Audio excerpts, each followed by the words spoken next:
নমস্কাৰ। শিৱসাগৰৰ প্ৰতিষ্ঠিত বিদ্যালয় নিউলোক একাডেমীৰ সন্মানীয় অধ্যক্ষ শ্ৰীমন্ত বৰঠাকুৰ মহোদয়, এই বিদ্যালয়ৰ সন্মানীয় শিক্ষক শিক্ষয়িত্ৰীবৃন্দ, মঞ্চত এই প্ৰেক্ষাগৃহত উপস্থিত অধ্যক্ষ সৌমাৰজ্যোতি মহন্ত মহোদয়, অধ্যক্ষ সব্যসাচী মহন্ত মহোদয়, অসম কবি সন্মিলনৰ প্ৰাক্তন সভাপতি প্ৰেম গগৈ মহোদয়, বদন শৰ্মা প্ৰমুখ্যে, মনিৰুল ইছলাম বৰা প্ৰমুখ্যে, সংস্কৃতিপ্ৰেমী সুধীবৃন্দ, আমি ইয়াত মেঘালী হাজৰিকা মহোদয়াই কৈছে কাব্যৰ সনাতন প্ৰমূল্য। অকল কাব্য নহয়, আমাৰ বিষয়টো হ'ল কাব্য সাহিত্য শিল্পৰ সনাতন প্ৰমূল্য। আজি দুবছৰ মানৰ পৰা বিশেষকৈ কাব্য সাহিত্য শিল্পৰ সনাতন প্ৰমূল্য এই শব্দৰাজি অসমত কিজানি ময়েই প্ৰথম ব্যৱহাৰ কৰিবলৈ লৈছোঁ। আৰু জানি বুজি সচেতনভাৱে এটা নিৰ্দিষ্ট জীৱনব্ৰত সন্মুখত ৰাখি জানি বুজি এই শিৱসাগৰতেই আজিৰ পৰা ৭৭ বছৰ পূৰ্বে আচলতে অসমীয়া জাতিৰ বাবে এখন দলিল ৰচিত হৈছিল। মই কাৰ কথা কৈছোঁ আপোনালোকে ধৰিব পাৰিছে নাই মই নাজানো। নিয়মমতেতো মই কওঁ শিৱসাগৰবাসীয়ে সেই দলিলখনৰ আচলতে হীৰক জয়ন্তী উৎসৱ পালন কৰা উচিত। আজিৰ পৰা ৭৭ বছৰ পূৰ্বে অসমৰ ৰাইজে এক প্ৰকাৰ সেই দলিলৰ প্ৰণেতাজনক পাহৰি গৈছে। এক প্ৰকাৰে পাহৰি গৈছে। 1948 চনত অসম শিল্পী সন্মিলনৰ সভাপতি ৰূপে ৰূপকোঁৱৰ জ্যোতিপ্ৰসাদ আগৰৱালাই যিখন অভিভাষণ পাঠ কৰিছিল শিৱসাগৰত, এই শিৱসাগৰত, শ্ৰদ্ধেয় নগেন শইকীয়া ছাৰে কৈছে, শিল্পীৰ পৃথিৱীত লেখা কথাখিনি কেৱল অসমৰ বাবে নহয়, কেৱল ভাৰতবৰ্ষৰ বাবে নহয়, সমগ্ৰ পৃথিৱীৰ বাবে গ্ৰহণীয় হ'ব পৰা বিষয়বস্তু তাত সন্নিৱিষ্ট হৈ আছে। আৰু মোৰ দৃষ্টিতটো অসমীয়া জাতিৰ বাবে দলিল স্বৰূপ। অসমৰ প্ৰতিজন ব্যক্তিয়ে শিল্পীৰ পৃথিৱীত প্ৰায় ৩০-৪০ পেজৰ অভিভাষণ, তাত একেবাৰে এক প্ৰকাৰ ক'বলৈ গ'লে জ্যোতিপ্ৰসাদে অসমীয়া জাতিৰ বাবে আমি যিটো ৰোড মেপ বুলি কওঁ, আমি কি ধৰণে অগ্ৰসৰ হ'ব লাগিব, অগ্ৰগামী হ'ব লাগিব, সেই বিষয়ে একেবাৰে পুংখানুপুংখভাৱে কৈ থৈ গৈছিল। আমাক ইয়াত ক'বলৈ কোৱা হৈছে কাব্য সাহিত্য শিল্পৰ সনাতন প্ৰমূল্য। মই যদি আন একো কথা ক'বও নোৱাৰোঁ, মই জ্যোতিপ্ৰসাদৰ মাত্ৰ ৪ শাৰী বাক্যাংশলৈ আপোনালোকৰ দৃষ্টি আকৰ্ষণ কৰিব বিচাৰিছোঁ। ৪ শাৰী বাক্যাংশলৈ। জ্যোতিপ্ৰসাদে ওৰেতো জীৱন চিঞৰি গ'ল, তোৰে মোৰে আলোকৰে যাত্ৰা, আমি পালোঁ জীৱনৰ অৰ্থ অভিনৱ। পালোঁ জানো জীৱনৰ অৰ্থ অভিনৱ? পালোঁ জানো আমি? সেই একেই আহাৰ নিদ্ৰা মৈথুন, অন্ন বস্ত্ৰ বাসস্থান, ক্ষমতা খ্যাতি অৰ্থ কেৰিয়াৰ, ৰাজনীতি সমাজনীতি অৰ্থনীতি। কিন্তু তথাপি জ্যোতিপ্ৰসাদে চিঞৰি গৈছিল, তোৰে মোৰে আলোকৰে যাত্ৰা, আমি পালোঁ জীৱনৰ অৰ্থ অভিনৱ। তোৰে মোৰে আলোকৰে যাত্ৰা। অসমৰ সমষ্টি জীৱনত তেওঁ এটা জ্ঞানৰ অভিযাত্ৰাৰ কথা কৈছিল। অসমৰ সমষ্টি জীৱনত তোৰে মোৰে বুলি কৈছিল। তোৰে মোৰে আলোকৰে যাত্ৰা, অৰ্থাৎ অসমৰ সমষ্টি জীৱনত এটা জ্ঞানৰ অভিযাত্ৰাৰ কথা তেওঁ কল্পনা কৰিছিল। তাৰপিছত এদিন তেওঁ কৈছিল, সুন্দৰে যে ফুলাৰ মন্ত্ৰ অহোৰাত্ৰ মাতে, সেয়েহে ইমান ফুল প্ৰভাতে প্ৰভাতে। সুন্দৰে যে ফুলাৰ মন্ত্ৰ, ফুলাৰ আৰু আন কোনো মন্ত্ৰই নাই সুন্দৰৰ বাহিৰে। সুন্দৰে যে ফুলাৰ মন্ত্ৰ অহোৰাত্ৰ মাতে, সেয়েহে ইমান ফুল প্ৰভাতে প্ৰভাতে। নগেন শইকীয়া ছাৰেও লিখিছে, আৰু মই মোৰ বহু বক্তৃতাত আপোনালোকে শুনিবলৈ পাব, জ্যোতিপ্ৰসাদৰ এশাৰী বাক্যই মোক সদায় মুগ্ধ কৰিছে।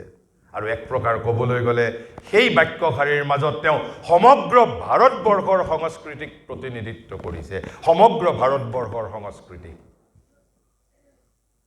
আৰু নগেন শইকীয়া ছাৰে কৈছে অকল সেই দুখাৰী বাক্যৰ প্ৰতি যদি আমি দৃষ্টিগোচৰ কৰিব পাৰোঁ, কেৱল কাব্য সাহিত্য সংস্কৃতিৰ সনাতন প্ৰমূল্য নহয়, সমগ্ৰ ভাৰতীয় সংস্কৃতিৰ উপজীৱ্যতাৰ মাজত অন্তৰ্নিহিত হৈ আছে, জগত আৰু জীৱনৰ ৰহস্য তাৰ মাজত অন্তৰ্নিহিত হৈ আছে। জ্যোতি ককাইদেৱে কৈছিল, যদি জ্যোতিপ্ৰসাদৰ আমি গল্প কবিতা যদি পঢ়িবলৈ জীৱনত সুযোগ নাপাওঁ, মাত্ৰ সেই দুইখাৰী বাক্যৰ প্ৰতি যদি আমি দৃষ্টিপাত কৰিব পাৰোঁ। জ্যোতিয়ে গাইছিল যে ৰূপান্তৰেহে মাথো জগত ধুনীয়া কৰে, মোৰ Gayatri mantra. Gayatri is supposed to be the highest mantra. গতিকে তেওঁৰ আৰু আন কোনো মন্ত্ৰই নাই। আমি কোৱা কথা নহয়, তেওঁ নিজে কৈ গৈছে। ব্যাকৰণগতভাৱে প্ৰয়োজন নোহোৱা স্বত্তেও একেটা বাক্যতেই তেওঁ হে আৰু মাথো দুটা শব্দ ব্যৱহাৰ কৰিছে। ৰূপান্তৰেহে মাথো জগত ধুনীয়া কৰে, মোৰ গায়ত্ৰী মন্ত্ৰ। তাৰমানে নান্য পন্থা বিদ্যতে, আৰু অন্য কোনো পন্থাই নাই। ৰূপান্তৰেহে মাথো জগত ধুনীয়া কৰে, মোৰ গায়ত্ৰী মন্ত্ৰ। এই যিমানকেইটা কথা কৈছোঁ সেই গোটেইকেইটাই কাব্য সাহিত্য শিল্পৰ সনাতন প্ৰমূল্য। মই যিজনৰ শিক্ষাৰে শিক্ষিত হৈছোঁ, মাটিৰ পৃথিৱীত দিব্য জীৱনৰ স্বপ্নদ্ৰষ্টা মহাঋষি মহাযোগী শ্ৰী অৰবিন্দই কৈছে, জ্যোতিপ্ৰসাদে কল্পনা কৰিছিল ধুনীয়া পৃথিৱী। পৃথিৱীৰ প্ৰতিজন মনীষীয়ে এটা ধুনীয়া জীৱন আৰু ধুনীয়া জগতৰ কল্পনা কৰি আহিছে। আৰু সেইবাবে শ্ৰী অৰবিন্দই তেওঁৰ মেগনাম অপাছ লাইফ ডিভাইনৰ শেষত লিখি থৈ গৈছে সাহসৰ সৈতে, কৈছে এ পাৰফেক্টেড world cannot be created by man or composed of men who are themselves imperfect. Chemistry cannot make our world beautiful. Physics cannot make our world beautiful. Political science cannot make our world beautiful. It is only by ৰূপান্তৰ। ৰূপান্তৰেহে জগত ধুনীয়া কৰে। আমাক এখন ধুনীয়া পৃথিৱী লাগে। ধুনীয়া পৃথিৱীৰ অৰ্থ আমাক এখন ধুনীয়া দেশ লাগে, এখন ধুনীয়া সমাজ লাগে, এটা ধুনীয়া পৰিয়াল লাগে, এটা ধুনীয়া জীৱন লাগে। পন্থা হ'ল ৰূপান্তৰেহে মাথো জগত ধুনীয়া কৰে, মোৰ গায়ত্ৰী মন্ত্ৰ। তাৰপিছত মই একেবাৰে এতিয়া শেষত আপোনালোকৰ মনত প্ৰশ্ন উদয় হ'ব পাৰে, জ্যোতিয়ে কৈ গ'ল ৰূপান্তৰেহে মাথো জগত ধুনীয়া কৰে। কিহৰ ৰূপান্তৰৰ কথা কৈছে? এই যে শিল্পীৰ পৃথিৱীত একেবাৰে তেওঁ স্পষ্ট লিখি থৈ গৈছে, শিল্পীৰ পৃথিৱীত স্পষ্ট লিখি থৈ গৈছে, কৈছে ৰূপান্তৰ মানে জীৱনৰ ৰূপান্তৰ। ৰূপান্তৰ মানে জীৱনৰ ৰূপান্তৰ। এই শিল্পীৰ পৃথিৱীক লৈ নিয়ম মতে প্ৰতিটো সেই 1948 চনৰ সেই বিশেষ দিনটো আচলতে শিৱসাগৰে উদযাপন কৰিব লাগে, অসমীয়া জাতিৰ বাবে দলিল স্বৰূপ। আনকি তাত অৰ্থনীতিৰ বিষয়েও ইংগিত আছে, অৰ্থনীতিৰ বিষয়েও আছে। আৰু তাতেই জ্যোতিয়ে একেবাৰে শেষৰ ফালে লেখা এষাৰ কথা যদি আমি হৃদয়ংগম কৰিব পাৰোঁ, যদি আমি হৃদয়ংগম কৰিব পাৰোঁ, তেনেহ'লে কাব্য সাহিত্য শিল্পৰ সনাতন প্ৰমূল্যৰ বিষয়েও আমি জানিব পাৰিম। জ্যোতিয়ে লিখিছিল, এই শিল্পীৰ পৃথিৱীৰে একেবাৰে শেষৰ ফালে কৈছে শ্ৰীমন্ত শংকৰে দিয়া বিশ্ব সংস্কৃতিৰ ৰূপান্তৰৰ শিল্পী হৈ, শ্ৰীমন্ত শংকৰে দিয়া বিশ্ব সংস্কৃতিৰ ৰূপান্তৰৰ শিল্পী হৈ আজি অসমীয়া শিল্পী বিশ্বশিল্পী হৈ জনতাৰ কোলাত জ্বলি উঠক। অসমীয়া শিল্পী নাদৰ ভেকুলী হৈ থাকিলে নহ'ব বুলি কৈ গৈছে, তেওঁ বিশ্বশিল্পীলৈ ৰূপান্তৰিত হ'বই লাগিব, জ্যোতি ককাইদেৱে কৈ গৈছে। আৰু তেওঁ তাৰ আগত কি হ'ব লাগিব? তেওঁ ৰূপান্তৰৰ শিল্পীলৈকে নিজক ৰূপান্তৰিত কৰিব লাগিব। কৈছে শ্ৰীমন্ত শংকৰে দিয়া বিশ্ব সংস্কৃতিৰ ৰূপান্তৰৰ শিল্পী হৈ আজি অসমীয়া শিল্পী বিশ্বশিল্পী হৈ জনতাৰ কোলাত জ্বলি উঠক। আৰু জনতাৰ কোলাত জ্বলি উঠি তেওঁ কি কাম কৰিব লাগিব বিশ্বশিল্পীয়ে? কৈছে অসমীয়া শিল্পীৰ সাধনাত ভগীৰথৰ তপস্যাত গংগা নমাদি, আমি সকলোৱে জানো তাহানি ভগীৰথে হেনো সৰগৰ মন্দাকিনীক পৃথিৱীলৈ বোৱাই আনিছিল আৰু জ্যোতি ককাইদেৱে কৈছে বিশ্বশিল্পী হৈ অসমীয়া শিল্পীৰ সাধনাত ভগীৰথৰ তপস্যাত গংগা নমাদি চিৰসুন্দৰ পৃথিৱীৰ জীৱনলৈ নামি আহক শিল্পীৰ পৃথিৱীত তেওঁ এয়া শেষ কথা তাৰমানে প্ৰতিগৰাকী শিল্পীৰ এটাই মাত্ৰ জীৱন ব্ৰত আৰু সেইবাবে আমি দৃষ্টি আকৰ্ষণ কৰিছোঁ কাব্য সাহিত্য শিল্পৰ সনাতন প্ৰমূল্যৰ প্ৰতি চিৰসুন্দৰক পৃথিৱীলৈ নমাই আনিব পাৰিব লাগিব কিন্তু চিৰসুন্দৰ মানে কোন কাৰ কথা কৈছে চিৰসুন্দৰক পৃথিৱীত নমাই আনিব পাৰিব লাগিব বুলি কৈছে সেই চিৰসুন্দৰ কোন সেই চিৰসুন্দৰ আধুনিক মানুহৰ ব্যৱহাৰিক জীৱনত চিৰসুন্দৰ তেওঁৰ মন প্ৰাণত এতিয়াও জীৱন্ত হৈ আছে নে নাই চিৰসুন্দৰ মানে কোন মই সেই বিষয়ে ব্যাখ্যা কৰি নকওঁ কিন্তু মই কেৱল মাত্ৰ ইংগিত দিবলৈ যাম তেনেহ'লে কিয় আমি সাহিত্যৰ সনাতন প্ৰমূল্যৰ বিষয়ে আপোনালোকৰ দৃষ্টি আকৰ্ষণ কৰিব বিচাৰিছোঁ নিশ্চিতভাৱে পৃথিৱীৰ মানুহ চিৰসুন্দৰৰ পৰা আঁতৰি আহিছে বৰ্তমান যুগৰ কাব্য সাহিত্য শিল্পৰ লক্ষ্য চিৰসুন্দৰ নহয় কিন্তু আমাক ইয়াতে জ্যোতি ককাইদেৱে কৈ গৈছিল যে শিল্পীয়ে কাব্যও শিল্প সাহিত্যও শিল্প সংগীতো শিল্প চিৰসুন্দৰক পৃথিৱীলৈ নমাব পাৰিব লাগিব এই চিৰসুন্দৰ মানে কোন তাৰ আগতে মই এই যে আমি যিটো যুগত বাস কৰিছোঁ আধুনিক যুগ এই যে আধুনিক মন মানেই বা কি আধুনিক মন মানে কি শ্ৰী অৰবিন্দই কৈছে মই আজি ফেচবুকত আপোনাৰ এটা উদ্ধৃতি দিছোঁ কৈছে the modern world is still mainly European the modern world is still mainly European আমি যিখন আধুনিক বিশ্বৰ কথা কওঁ দৰাচলতে সেয়া ইউৰোপীয় পৃথিৱী কৈছে the modern world is still mainly European a world dominated by the European mind and Western civilization we claim to set right this undue preponderance to reassert the Asiatic and for ourselves the Indian mind and to preserve and develop the great values of Asiatic and of Indian civilization. কৈছে বৰ্তমানৰ যিখন আমি আধুনিক বিশ্ব বুলি কৈছোঁ যথাৰ্থতে সেইখন ইউৰোপীয় বিশ্ব তেনেহ'লে আধুনিক মন মানে কাক বুজো তেওঁ আকৌ কৈছে আন এঠাইত লিখিছে কৈছে the modern mind is just now the European mind আমি যেটো আধুনিক মন বুলি কওঁ এই আধুনিক মনে দৰাচলতে ইউৰোপীয় মনক প্ৰতিনিধিত্ব কৰিছে যে the modern mind is just now the European mind আৰু কেনেকুৱা ইউৰোপীয়ান মাইণ্ড আমি জানো সমগ্ৰ পাশ্চাত্য জগত ইউৰোপ প্ৰথমতে টিউটনিক জাতিৰ দ্বাৰা পৰিচালিত হৈছিল টিউটনিক সংস্কৃতিৰ দ্বাৰা এক প্ৰকাৰ ক'বলৈ গ'লে বৰ্বৰ সংস্কৃতি আছিল তাৰ পৰৱৰ্তী অৱস্থাত আমি যে নৱজাগৰণ বুলি কওঁ ভাৰতৰ নৱজাগৰণৰ সৈতে ইউৰোপৰ নৱজাগৰণৰ কোনো মিল নাই ইউৰোপৰ নৱজাগৰণ আছিল was a total reversal তেওঁলোকে সেই টিউটনিক সভ্যতা সংস্কৃতিৰ পৰা গ্ৰীক ৰোমান সভ্যতা সংস্কৃতিলৈ উভতি গৈছিল হেয়া ইউৰোপৰ নৱজাগৰণ আছিল আৰু ইয়াত মহাৰিষিয়ে কৈছে the modern mind is just now the European mind such as it has become after having abandoned not only the philosophic idealism of the highest Greco-Roman culture from which it started আধুনিক ইউৰোপে সন্মিলিত Greek আৰু Roman সংস্কৃতিৰ উচ্চতৰ দাৰ্শনিক ভিত্তি কেতিয়াবাই ত্যাগ কৰিছে য'ৰ পৰা তেওঁলোকে আৰম্ভ কৰিছিলে আৰু কি ত্যাগ কৰিছে কৈছে not only বুলি কৈছে but the Christian devotionalism of the Middle Ages আনকি খ্ৰীষ্টীয় ভক্তিবাদকো ইউৰোপে পৰিত্যাগ কৰিছে অৰ্থাৎ আমি আধুনিক মন মানে কাক বুজিম তেনেহ'লে হৈ কি হৈছে it has replaced এই যে গ্ৰীক ৰোমান সংস্কৃতিৰ উচ্চতৰ গ্ৰীক ৰোমান সংস্কৃতিৰ দাৰ্শনিক ভিত্তিক পৰিত্যাগ কৰিছে ইউৰোপে খ্ৰীষ্টান ডিভোচনেলিজিমক পৰিত্যাগ কৰিছে, কৰি তেওঁলোক কি হৈছে? আধুনিক হৈছে। আধুনিক হোৱাৰ অৰ্থ কি?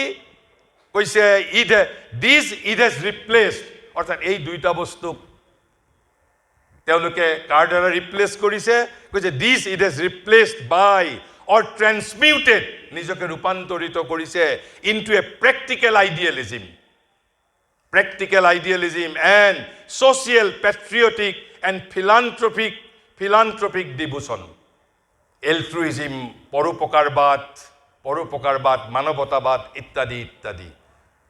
কৈছে it has got rid of God, তেওঁলোকে ভগৱানৰ পৰা নিজক ৰক্ষা কৰিছে। Or kept him only for Sunday use, and erected in his place man as its deity and society as its visible ideal. তেওঁলোকে আজি আৰু ভগৱানক পূজা নকৰে, তাক পূজা কৰিব, মানুহক পূজা কৰিব। এই আহাৰ নিদ্ৰা মৈথুনৰ দ্বাৰা আসক্ত মানুহক পূজা কৰিব, ভগৱানক দলিয়াই পেলাইছে।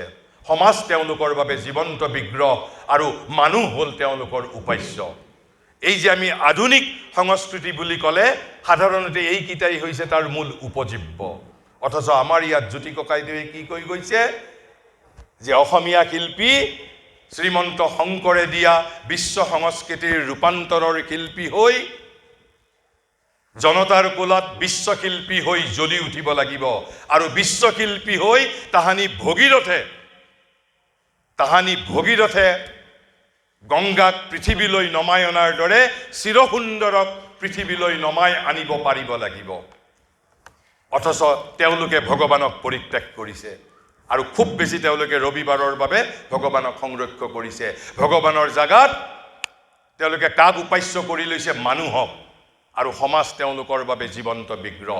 আৰু সেইবাবেই আমি সনাতন প্ৰমূল্যৰ প্ৰতি দৃষ্টি আকৰ্ষণ কৰিব বিচাৰিছোঁ, আমি জ্যোতিপ্ৰসাদৰ প্ৰতি উভতি যাবলৈ বিচাৰিছোঁ। তেনেহ'লে প্ৰথমতে মই অলপমান এই যিখন যে আমি আধুনিক সমাজ, এই যে আধুনিক মন, কাৰণ তাৰ পৰিৱৰ্তে তেতিয়াহে আমি সনাতন প্ৰমূল্যৰ প্ৰয়োজনীয়তা বুজিবলৈ পাম।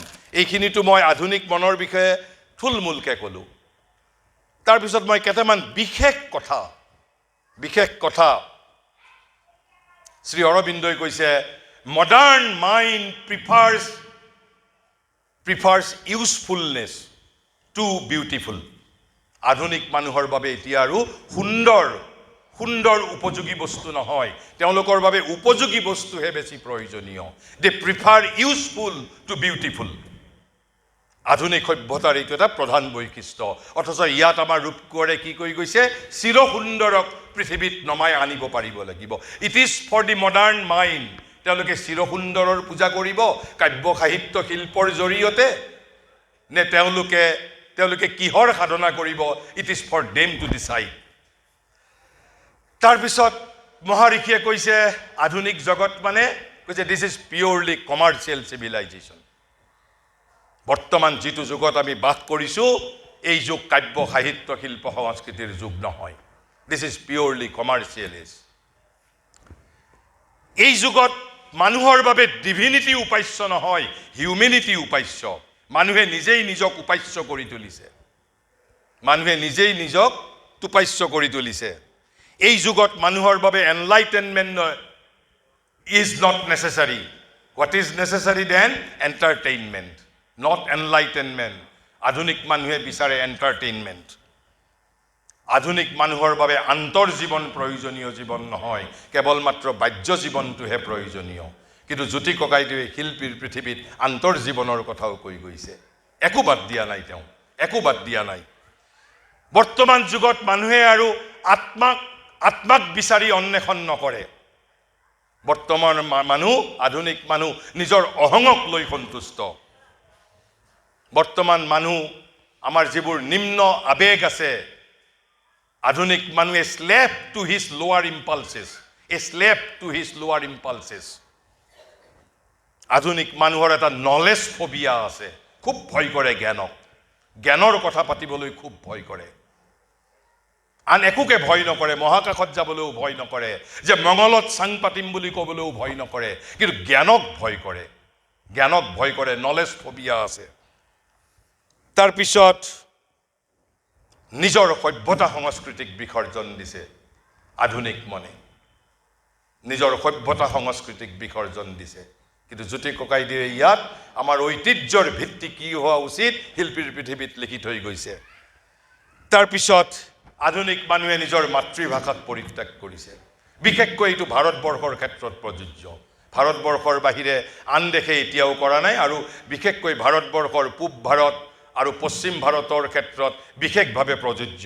মই উত্তৰ ভাৰত আৰু দক্ষিণ ভাৰতৰ কথা কোৱা নাই, কাৰণ উত্তৰ ভাৰতে হয়তো সৌভাগ্যৰ বলত হিন্দী ৰাষ্ট্ৰভাষা হোৱাৰ বাবে তেওঁলোকে এতিয়াও হিন্দীক জীয়াই ৰাখিছে, আৰু দক্ষিণৰ মানুহে নিজৰ মাতৃভাষাক জীয়াই ৰাখিছে। কিন্তু এক প্ৰকাৰ পশ্চিম ভাৰতবৰ্ষ আৰু পূব ভাৰতবৰ্ষই নিজৰ মাতৃভাষাক পৰিত্যাগ কৰিছে। This is what is called modern mentality. তাৰপিছত আধুনিক মানুহে সমাজনীতি, ৰাজনীতি, অৰ্থনীতি খুব প্ৰিয় আন বস্তুতকৈ। সমাজনীতি, ৰাজনীতি আৰু অৰ্থনীতি, সমাজনীতি, ৰাজনীতি, অৰ্থনীতি।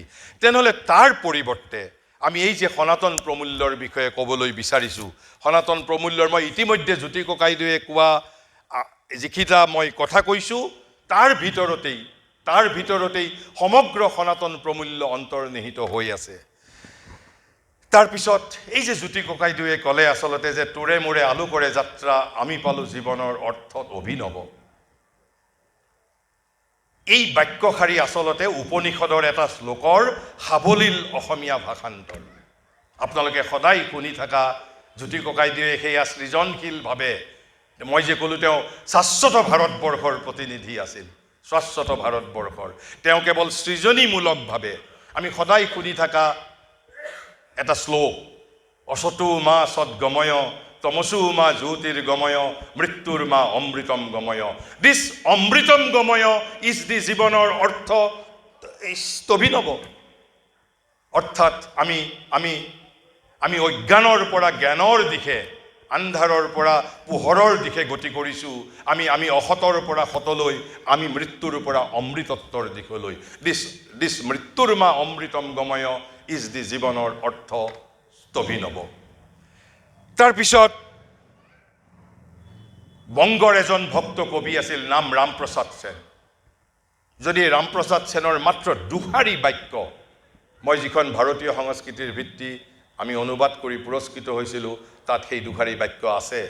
শ্ৰী অৰবিন্দই কৈছে সেই দুষাৰী বাক্য যদি আমি হৃদয়ংগম কৰিব পাৰোঁ তেনেহ'লে will be get in to the heart of Indian culture. Ramprasad সেনে গাইছিল, এমন মানৱ জমিন ৰৈল পতিত আবাদ কৰলে সোনা পলতো, এমন মানৱ জমিন ৰৈল পতিত, অৰ্থাৎ এনেহেন মানৱ পথাৰ পৰিৰল চন চহুৱা হ'লে সোণগুটি ওলালহেঁতেন ফুটি।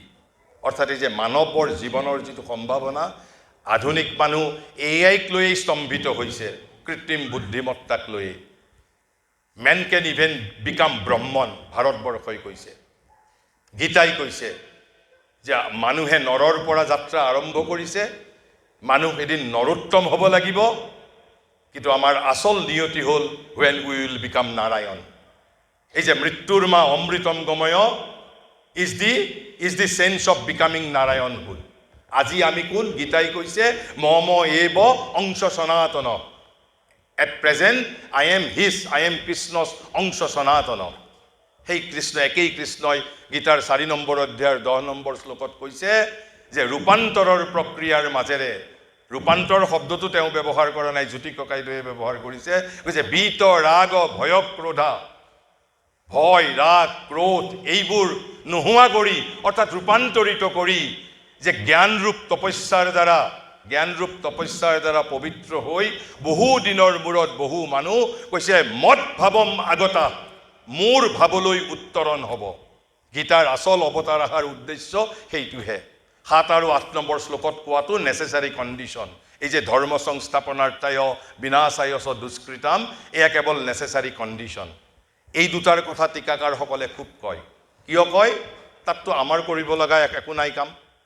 আমি ইয়াতে পৃথিৱীত লণ্ডভণ্ড কৰিম, উৎপাত কৰিম, পৃথিৱীত অধৰ্ম প্ৰতিষ্ঠা কৰিম, কৃষ্ণই দাসৰ দৰে আহিব, ধৰ্ম সংস্থাপন কৰিব, সাধুসকলক পৰিত্ৰাণ কৰিব, দুষ্কৃতিকাৰীসকলক বিনাশ কৰিব, আমাৰতো কৰিব লগা নাই একো। কিন্তু তাৰ পিছৰ যি দুটা শ্লোক, 9 আৰু 10 নম্বৰ শ্লোক দুটা টীকাকাৰসকলে নকয়। কিয় নকয় জানেনে? ক'লেই তেওঁলোকে জনপ্ৰিয়তা তেওঁলোকৰ নোহোৱা হ'ব। কাৰণ 9 আৰু 10 নম্বৰ দুটাত কৃষ্ণই আমি কৰিবলগীয়া কামৰ বিষয়ে কৈছে। 9 নম্বৰত কৈছে, কিন্তু কৈছে অৰ্জুনক, বোপাই মোৰ কিন্তু জন্ম দিব্য জন্ম, মোৰ কৰ্মও দিব্য কৰ্ম। যিসকলে মোৰ দিব্য জন্ম আৰু দিব্য কৰ্মৰ বিষয়ে তত্ত্বতঃ জানিব পাৰিব তেওঁহে মোক পাব। আৰু তাৰপিছত 10 নম্বৰত কৈছে, এই যিটো আমাক জ্যোতি ককাইদেৱে কৈছিল, ৰূপান্তৰেহে জগত ধুনীয়া কৰে, কৈছে বীত ৰাগ ভয় ক্ৰোধা, আমাৰ ৰাগ অৰ্থাৎ আমাৰ কামনা বাসনা ত্যাগ কৰি বীত ৰাগ ভয় ক্ৰোধা মন্ময়া, আৰু তাৰপিছত কৈছে যে যে মোক আশ্ৰয় কৰি মোৰ মাইণ্ডেড হৈ জ্ঞানৰূপ তপস্যাৰ দ্বাৰা নিজক পবিত্ৰ কৰি এদিন পৃথিৱীৰ মানুহ মদ ভাবম এই স্থাগতা বুলি কৈছে। আৰু তাৰেই অৰ্থ এই যে জ্যোতি ককাইদেৱে কৈছে যে তাহানি গংগাক স্বৰ্গৰ পৰা ভগীৰথে নমোৱা দি চিৰসুন্দৰক অসমীয়া শিল্পীয়ে বিশ্বশিল্পী হৈ ইয়াত নমাব পাৰিব লাগিব। চিৰসুন্দৰ মানে কাৰ কথা কৈছে? আৰু তাৰ পিছত একেবাৰে শেষত মই এইখিনি কিয় কৈছোঁ, এটা সাধাৰণ মই ভিত্তি নিৰ্মাণ কৰি লোৱাৰ বাবে। আমি যে উত্তৰ কালৰ বৈষ্ণৱ সাধনাৰ কথা কওঁ, কি তাৰ অৰ্থ? এই যে নাটক, এই যে ভাওনা, বৰগীত, সত্ৰীয়া নৃত্য, এয়া কি মানুহৰ মনোৰঞ্জনৰ বাবে নেকি? ভাৰতবৰ্ষই, মই বাকীকেইটা যুগৰ কথা নকওঁ, ভাৰতবৰ্ষৰ প্ৰথম যুগটো হ'ল বৈদিক যুগ, তাৰপিছত মহাকাব্যৰ যুগ, তাৰপিছত সহস্ৰাব্দ ব্যাপ্ত সংস্কৃত সাহিত্যৰ ধ্ৰুপদী যুগ, তাৰপিছত বৈষ্ণৱ ধৰ্ম আন্দোলন, আৰু তাৰপিছত নৱবৈষ্ণৱ ধৰ্মৰ আন্দোলন। প্ৰতিটো যুগতে ভাৰতবৰ্ষই এটা নিৰ্দিষ্ট কাম আছিল। এই যে নৱবৈষ্ণৱ ধৰ্মৰ মূল ব্যঞ্জনাটো কি আছিল? আৰু তাৰ মাজতেই কাব্য সাহিত্য শিল্পৰ সনাতন প্ৰমূল্য অন্তৰ্নিহিত হৈ আছে। নৱবৈষ্ণৱ ধৰ্মই কৈছিল যে আমাৰ মাজত ৰসবোধ আছে, আমাৰ মাজত হৃদয় বৃত্তি আছে, আমাৰ মাজত ৰসবোধ আছে, ইন্দ্ৰিয় বৃত্তি আছে, আমাৰ মাজত আমাৰ হৃদয় বৃত্তি আছে। এই হৃদয়বোধ আৰু ৰসবৃত্তিক উদ্ধাৰিত কৰি অধ্যাত্মৰ সেৱাত নিযুক্ত কৰিব পাৰিব লাগিব।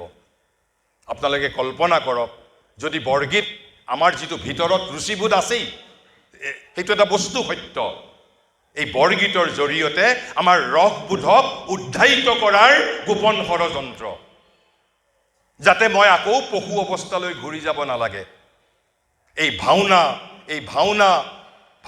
সত্ৰীয়া নৃত্য, বৰগীতৰ উদ্দেশ্য হ'ল আমাৰ ৰসবিধৰ purification as well as elevation of our aesthetic change. আমাৰ নন্দনতত্ত্ব, আমাৰ ৰসবোধৰ উত্তৰণ।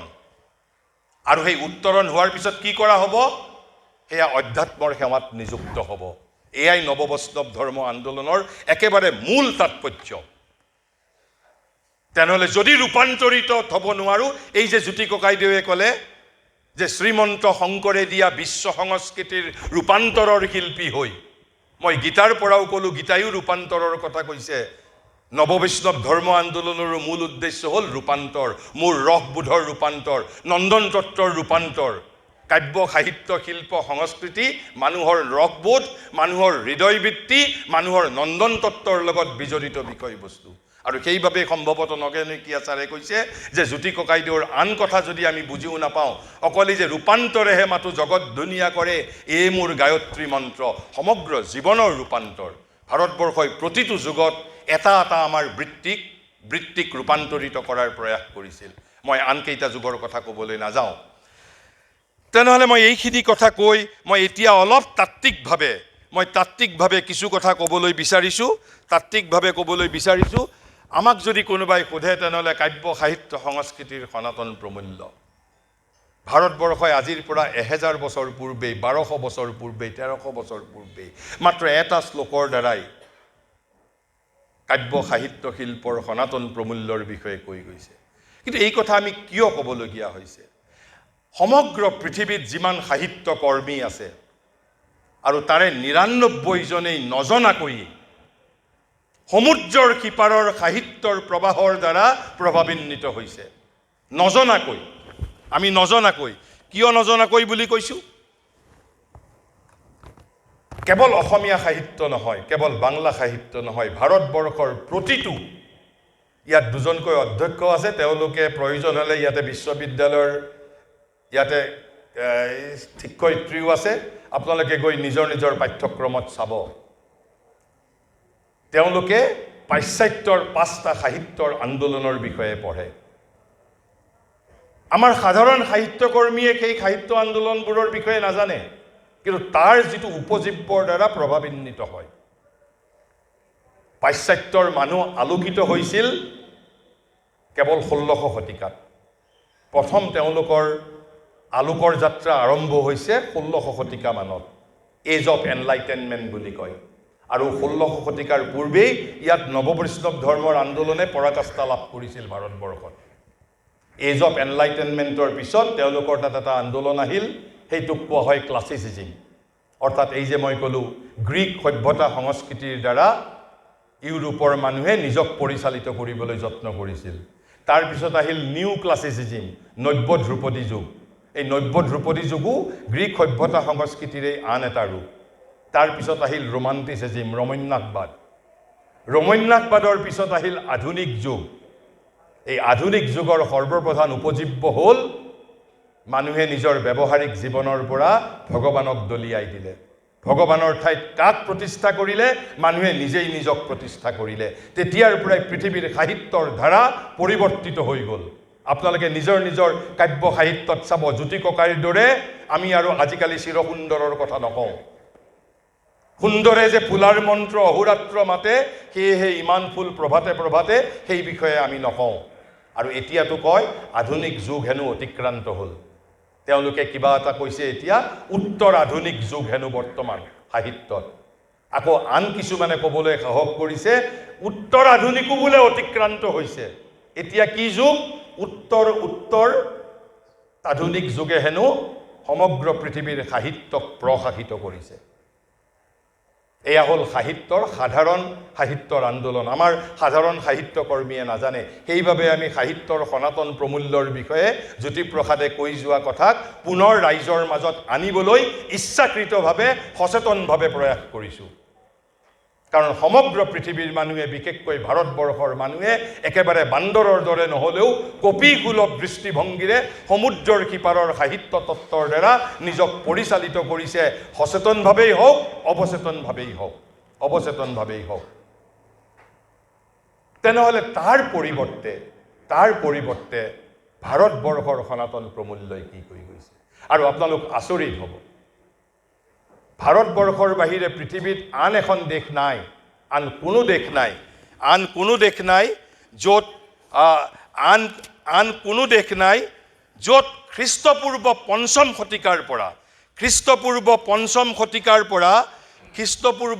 শতিকাৰ পৰা নিৰৱচ্ছিন্নভাৱে 18শ শতিকালৈকে এখনৰ পিছত এখনকৈ কাব্য সাহিত্য শিল্প বিষয়ক শাস্ত্ৰ সৃষ্টি কৰি আহিছে 200-300 বছৰৰ মূৰে মূৰে অথচ পাশ্চাত্যত সাহিত্যৰ আন্দোলন আৰম্ভ হৈছে 16শ শতিকাত মাত্ৰ আজি যে নতুন ভাৰতীয় জ্ঞান পৰম্পৰাৰ ক্ষেত্ৰত আমি কোনবোৰ কথা ভাষা সাহিত্যৰ ছাত্ৰ ছাত্ৰীয়ে গৱেষণা কৰা উচিত পাশ্চাত্যত আৰু এটা মই কথা কৈ লওঁ এতিয়াই যে আমাৰ সমগ্ৰ পৃথিৱীৰ কাব্য জগত সম্প্ৰতি পৰিচালিত হয় আমেৰিকাত বিংশ শতিকাৰ মধ্যম ভাগত এটা সমালোচনাৰ ধাৰাই দেখা দিছিল সেই সমালোচনাটোক কয় নিউ আমেৰিকান ক্ৰিটিচিজম আৰু নিউ আমেৰিকান ক্ৰিটিচিজমত কি কৈছে কবিতা হেজ টু বি পেৰাডক্স কৈছে কবিতা হেনো সাঁথৰ হ'বই লাগিব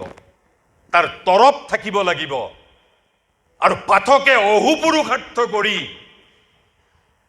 সেই বাকলি গুচাই কবিতাৰ মৰ্মৰ মাজত প্ৰৱেশ কৰিব পাৰিব লাগিব কবিতা has to be a paradox একেবাৰে স্পষ্ট আপোনালোকে আজি গৈ পেলাই আপোনালোকে ইণ্টাৰনেটত চাৰ্চ কৰি চাব নিউ আমেৰিকান ক্ৰিটিচিজম আৰু সেই দৃষ্টিৰে যদি সেই কাব্যতত্ত্বৰে আমি অম্বিকাগিৰিৰ কবিতাক কবিতা নহয় বুলি ক'ব লাগিব, জ্যোতিপ্ৰসাদৰ কবিতাক কবিতা নহয় বুলি ক'ব লাগিব, আমি নলিনীবালা দেৱীৰ কবিতাক কবিতা নহয় বুলি ক'ব লাগিব। একেবাৰে স্পষ্ট কৈছে, কবিতা has to be a paradox, সাঁথৰ হ'ব লাগিব। আৰু সেইবাবে আমি এই সনাতন প্ৰমূল্যৰ প্ৰতি দৃষ্টি আকৰ্ষণ কৰিছোঁ। মই কেৱল মাত্ৰ আপোনালোকক কেইখনমান কিতাপৰ কথা উল্লেখ কৰিছোঁ। এই যে কোনোবাই যদি মোক সোধে যে আপুনি সনাতন প্ৰমূল্যৰ বিষয়ে ক'ত জানিব পাৰিম, আমি ক'ত জানিব পাৰিম? আমি সকলোৱে জানো ভৰতমুনিৰ নাট্যশাস্ত্ৰৰ কথা আমি জানো। সেয়া কেতিয়া ৰচিত হৈছিল জানে? খ্ৰীষ্টপূৰ্ব 500 বছৰ পূৰ্বে। খ্ৰীষ্টপূৰ্ব 500 বছৰ পূৰ্বে। আৰু তাৰো ভিত্তি কি আছিল? অথৰ্ববেদ। অৰ্থাৎ বেদ যেতিয়াৰ পৰা আৰম্ভ হৈছে তেতিয়াৰ পৰাই ভাৰতবৰ্ষত কাব্য সাহিত্য শিল্পৰ প্ৰমূল্যও নিৰ্মিত হৈছে। কিন্তু একেবাৰে যদি আমি সৃজনশীল আমি যদি শাস্ত্ৰ বুলি যদি কওঁ, আমাৰ নন্দন তত্ত্বৰ প্ৰথমখন হ'ল একেবাৰে বৃহৎ শাস্ত্ৰ হ'ল আপোনাৰ ভৰতমুনিৰ নাট্যশাস্ত্ৰ, খ্ৰীষ্টপূৰ্ব 500 বছৰ পূৰ্বে। তাৰপিছত এখন অষ্টম শতিকাৰ কিতাপৰ নাম আছে, অষ্টম শতিকাত কাব্য অলংকাৰ সূত্ৰ, তাৰ লেখক আছিল বামন। কিহৰ ওপৰত? কবিতাৰ ৰীতি, ষ্টাইল আৰু পয়েট্ৰিৰ ওপৰত। কবিতাৰ ৰীতি আৰু ষ্টাইল, ধৰণ, আমি সেইবিলাক নাজানো। আমি সমুদ্ৰৰ সিপাৰৰ তত্ত্বৰ দ্বাৰা নিজক কপিসুলভ দৃষ্টিভংগীৰে নিজক পৰিচালিত কৰিছোঁ, আৰু সেইবাবে আমি সনাতন প্ৰমূল্যৰ প্ৰতি দৃষ্টি আকৰ্ষণ কৰিছোঁ। তাৰপিছত এখন দক্ষিণৰ ফালে আছিলে থোলকাপিয়ম বুলি, থোলকাপিয়ম। কিহৰ ওপৰত? On diction and syntax in poetry, a foundational work in Tamil poetics. কেতিয়া ৰচিত হৈছিল জনা নাযায়, কিজানি ভৰতমুনিৰ সমসাময়িকো পাৰে হ'ব, নাট্যশাস্ত্ৰৰ সমসাময়িকো পাৰে হ'ব। মই মাত্ৰ কেইখনমানৰ কথা কৈছোঁ। তাৰপিছত এখন আছে তাৰ নাম হ'ল ধন্যালোক, অৰ্থাৎ কবিতাত ধ্বনিৰ ওপৰত শাস্ত্ৰ। ভাৰতবৰ্ষই যে কি বিষয়ৰ ওপৰত মনোযোগ দিয়া নাছিল, যে ধন্যালোক, আনন্দবৰ্ধন তাৰ লেখকৰ নাম আছিল, যে অন ধ্বনি ইন পয়েট্ৰি, নৱম শতিকাৰ কিতাপ। তাৰপিছত অভিনৱ ভাৰতীয়ে এই যিটো আমাৰ যে ভৰতমুনিৰ নাট্যশাস্ত্ৰৰ বৃহৎ টীকা কৰিছিলে, সেইখন যদিও ভৰতমুনিৰ নাট্যশাস্ত্ৰৰ টীকা, কিন্তু অভিনৱ ভাৰতীৰ অভিনৱ গুপ্তা তেওঁৰ গ্ৰন্থখনক এখন স্বতন্ত্ৰ গ্ৰন্থ হিচাপেও তেওঁক এটা মৰ্যাদা দিয়া হয়, যদিও এইখন আচলতে ভৰতমুনিৰ নাট্যশাস্ত্ৰৰ টীকা। আৰু এইখন ৰচিত হৈছিল প্ৰায় 10ম শতিকাত। কিহৰ ওপৰত? অন ধ্বনি এণ্ড ৰস থ্ৰ' সূত্ৰ এণ্ড কমেণ্টৰিজ। মই এটা আভাস দিবলৈ যত্ন কৰিছোঁ। তাৰপিছত এই যে আমি কবিতাত বক্ৰোক্তি ব্যৱহাৰ কৰোঁ, কটাক্ষ কৰোঁ, ভাৰতবৰ্ষই আমি বিংশ শতিকাৰ আমেৰিকান সমালোচনাৰ প্ৰতি দৃষ্টিপাত কৰাৰ প্ৰয়োজন নাই। ইয়াত বক্ৰোক্তিৰ ওপৰতে এখন শাস্ত্ৰ আছে, যে বক্ৰোক্তি কি ধৰণৰ হ'ব লাগে। বক্ৰোক্তি জীৱিতা, তাৰ লেখকৰ নাম আছিল কুন্তক। অন বক্ৰোক্তি অৰ অব্লিকিউটি ইন পয়েট্ৰি, 10ম শতিকাতে ৰচিত কিতাপ। তাৰপিছত এখন কাব্য প্ৰকাশ, মম্মদ ভট্টৰ কাব্য প্ৰকাশ, সংস্কৃত পয়েটিক্সৰ ওপৰত, অৰ্থাৎ অলংকাৰ শাস্ত্ৰ। তাৰপিছত কবিতাত কৈছে ঔচিত্য বিচাৰ, কবিতাত ঔচিত্য বিচাৰ বুলি এখন শাস্ত্ৰ, ঔচিত্য বিচাৰ এণ্ড কবি কণ্ঠভৰণ। তেওঁলোকৰ কিতাপৰ নাম আছিল ঔচিত্য বিচাৰ অৰ প্ৰপ্ৰাইটি, 11দশ শতিকাৰ কিতাপ। তাৰপিছত একেবাৰে অষ্টাদশ শতিকাত 18শ শতিকাত প্ৰায় এক প্ৰকাৰ ক'বলৈ গ'লে এক প্ৰকাৰ একেবাৰে মডাৰ্ণ, কৈছে এইখন ৰসগংগাধৰ, কাৰ যে পণ্ডিত ৰাজ আপোনাৰ জগন্নাথৰ। কিহৰ ওপৰত? অন ৰস, অৰ্থাৎ এস্থেটিক যিটো এক্সপেৰিয়েঞ্চ, অন ৰস and other poetic concept, 17th centuryত লেখা কিতাপ। ইমানবোৰ কেৱল এই 8-10খন শাস্ত্ৰৰ বিষয়ে উল্লেখ কৰিছোঁ। তেনেহ'লে ভাৰতত কাব্য সাহিত্য শিল্পৰ সনাতন প্ৰমূল্যৰ বিষয়ে কিমান গ্ৰন্থ ৰচিত হৈছে? প্ৰায় নিৰৱচ্ছিন্নভাৱে 2 সহস্ৰাব্দ ব্যাপ্ত, 2 সহস্ৰাব্দ জুৰি নিৰৱচ্ছিন্নভাৱে এখন এখনকৈ শাস্ত্ৰ। আমাৰ সমগ্ৰ ভাৰতৰ মাৰাঠী সাহিত্য, বাঙালী সাহিত্য, বাংলা সাহিত্য, অসমীয়া সাহিত্য, আমাৰ বিশ্ববিদ্যালয়বোৰত ভাৰতীয় নন্দন তত্ত্ব আৰু অলংকাৰ শাস্ত্ৰৰ বিষয়ে এখন পেপাৰ আছে। তাত মাজে মাজে সংঘৰ্ষ চলে। এতিয়া যদি এখন পেপাৰ 100 নম্বৰৰ, পাৰিলে কিছুমানে সেইখন 50 নম্বৰ কৰিবলৈ যত্ন কৰে। কাৰণ তেওঁলোকে এটা সম্পূৰ্ণৰূপে এই যিটো পোষ্ট মডাৰ্নিজিম আৰু যিটো সাহিত্যৰ আধুনিক যিটো আন্দোলন সমুদ্ৰৰ সিপাৰৰ, সেই তত্ত্বসমূহে আমি পঢ়োঁ। আৰু একে কথা মনস্তত্ত্বৰ ক্ষেত্ৰতো। এই যে ভাৰতীয় বিশ্ববিদ্যালয়ত আমি ইণ্ডিয়ান চাইক'লজি বুলি পঢ়োঁ, সেয়া ইণ্ডিয়ান চাইক'লজি নহয়, সেয়া এবছলিউটলি 100% ৱেষ্টাৰ্ণ চাইক'লজি। তাৰ পৰিৱৰ্তে ভাৰতবৰ্ষৰ নিজৰ মনস্তত্ত্ব একেবাৰে হাজাৰ হাজাৰ বছৰ পূৰ্বেই বিকশিত তত্ত্ব আছে। তেনেহ'লে মই এতিয়া আহিছোঁ অলপমান মই তত্ত্বৰ বিষয়ে, 2-3টা তত্ত্বৰ বিষয়ে, প্ৰমূল্যৰ বিষয়ে ক'বলৈ।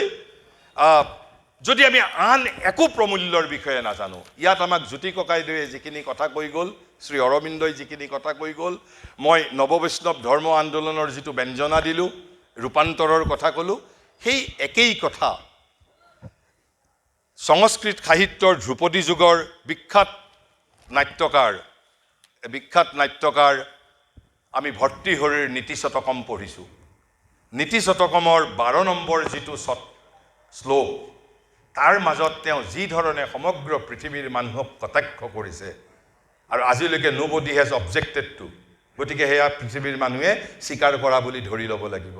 তাত মাত্ৰ 4 শাৰী বাক্যত সাহিত্য, কাব্য, শিল্প, সংগীতৰ সনাতন প্ৰমূল্যৰ বিষয়ে কৈ গৈছে। কি কৈছে? যে সাহিত্য সংগীত কলাবিহীন, সাহিত্য সংগীত কলাবিহীন সাক্ষাৎ পশু পুষ্য বিছানহীন। কৈছে সাহিত্য, সংগীত আৰু কলাবিহীনজন নেজ আৰু শিং নোহোৱা পশুৰ দৰে হেনো। ইয়াতকৈ আৰু কিবা কটাক্ষ কৰিব লাগে? যে সাহিত্য তাৰমানে অৰ্থাৎ কাব্য, সাহিত্য, শিল্পই আমাক চিৰসুন্দৰক পৃথিৱীত নমাই অনাৰ আগতে আমাক প্ৰথমতে পশুৰ পৰা মানুহ কৰি তুলিব পাৰিব লাগিব। আৰু সেইবাবেই জ্যোতিপ্ৰসাদে বাৰে বাৰে সুন্দৰৰ ওপৰত ইমান গুৰুত্ব দিছিল। সুন্দৰৰ ওপৰত গুৰুত্ব দিছে, জ্ঞানৰ ওপৰত গুৰুত্ব দিছে। তোৰে মোৰে আলু কৰে যাত্ৰা। কিন্তু তাৰ পিছৰ যি 2 শাৰী বাক্য ভৰ্তৃহৰিৰ শ্লোকৰ, তাত আৰু সাংঘাতিক কথা কৈছে। ইমান কটাক্ষ কৰিছে সমগ্ৰ মানৱ জাতিক আজিৰ পৰা 1200-1400 বছৰ পূৰ্বে। কি কৈছে? কৈছে তৃণং ন খাদনপি জীৱ মানৱ। তৃণং মানে ঘাঁহ, ন খাদনপি নোখোৱাকৈও জীৱ মানৱ, এই পশুবিধ জীয়াই থাকে। কোনবিধ পশু? সাহিত্য, সংগীত, কলাবিহীন। কাৰণ তেওঁলোক নেজ আৰু শিং নথকা পশু, কিন্তু but they do not eat grass. তৃণং ন খাদনপি জীৱ মানৱ, ঘাঁহ নোখোৱাকৈও জীয়াই থাকে। আৰু এই যে ঘাঁহ নোখোৱাকৈ জীয়াই আছে, সেইটো কাৰ বাবে সৌভাগ্যৰ কথা হৈছে? কৈছে তৎ ভাগধেয়ং পৰমং পশুনাম, এয়া পশুসকলৰ বাবে পৰম ভাগ্যৰ কথা বুলি কৈছে। কিয়? যদি এই জন্তুসকলে যদি ঘাঁহ খালেহেঁতেন, পশু অস্তিত্বহীন হৈ গ'লহেঁতেন, পশুৱে খাবলৈ ঘাঁহেই নাপালেহেঁতেন। তেনেহ'লে ইয়াৰ পিছত কাব্য, সাহিত্য, শিল্পৰ সনাতন প্ৰমূল্য আমাক প্ৰথমতে পশু মানৱৰ পৰা আমাক মানুহলৈ ৰূপান্তৰিত কৰিব পাৰিব লাগিব। কাৰণ ৰূপান্তৰেহে জগত ধুনীয়া কৰে। তাৰ পিছত নৰৰ পৰা এদিন আমাক নৰোত্তম কৰিব লাগিব। তাৰ পিছত এদিন আমাক নাৰায়ণৰ দিশে লৈ যাব পাৰিব লাগিব। চিৰসুন্দৰক তেতিয়াহে পৃথিৱীত আমি নমাই আনিব পাৰিম। তেনেহ'লে ইয়াৰ মনত, আপোনালোকৰ মনত এটা প্ৰশ্ন উত্থাপিত হ'ব পাৰে যে তেতিয়াহ'লে আমি এই যে কৈছোঁ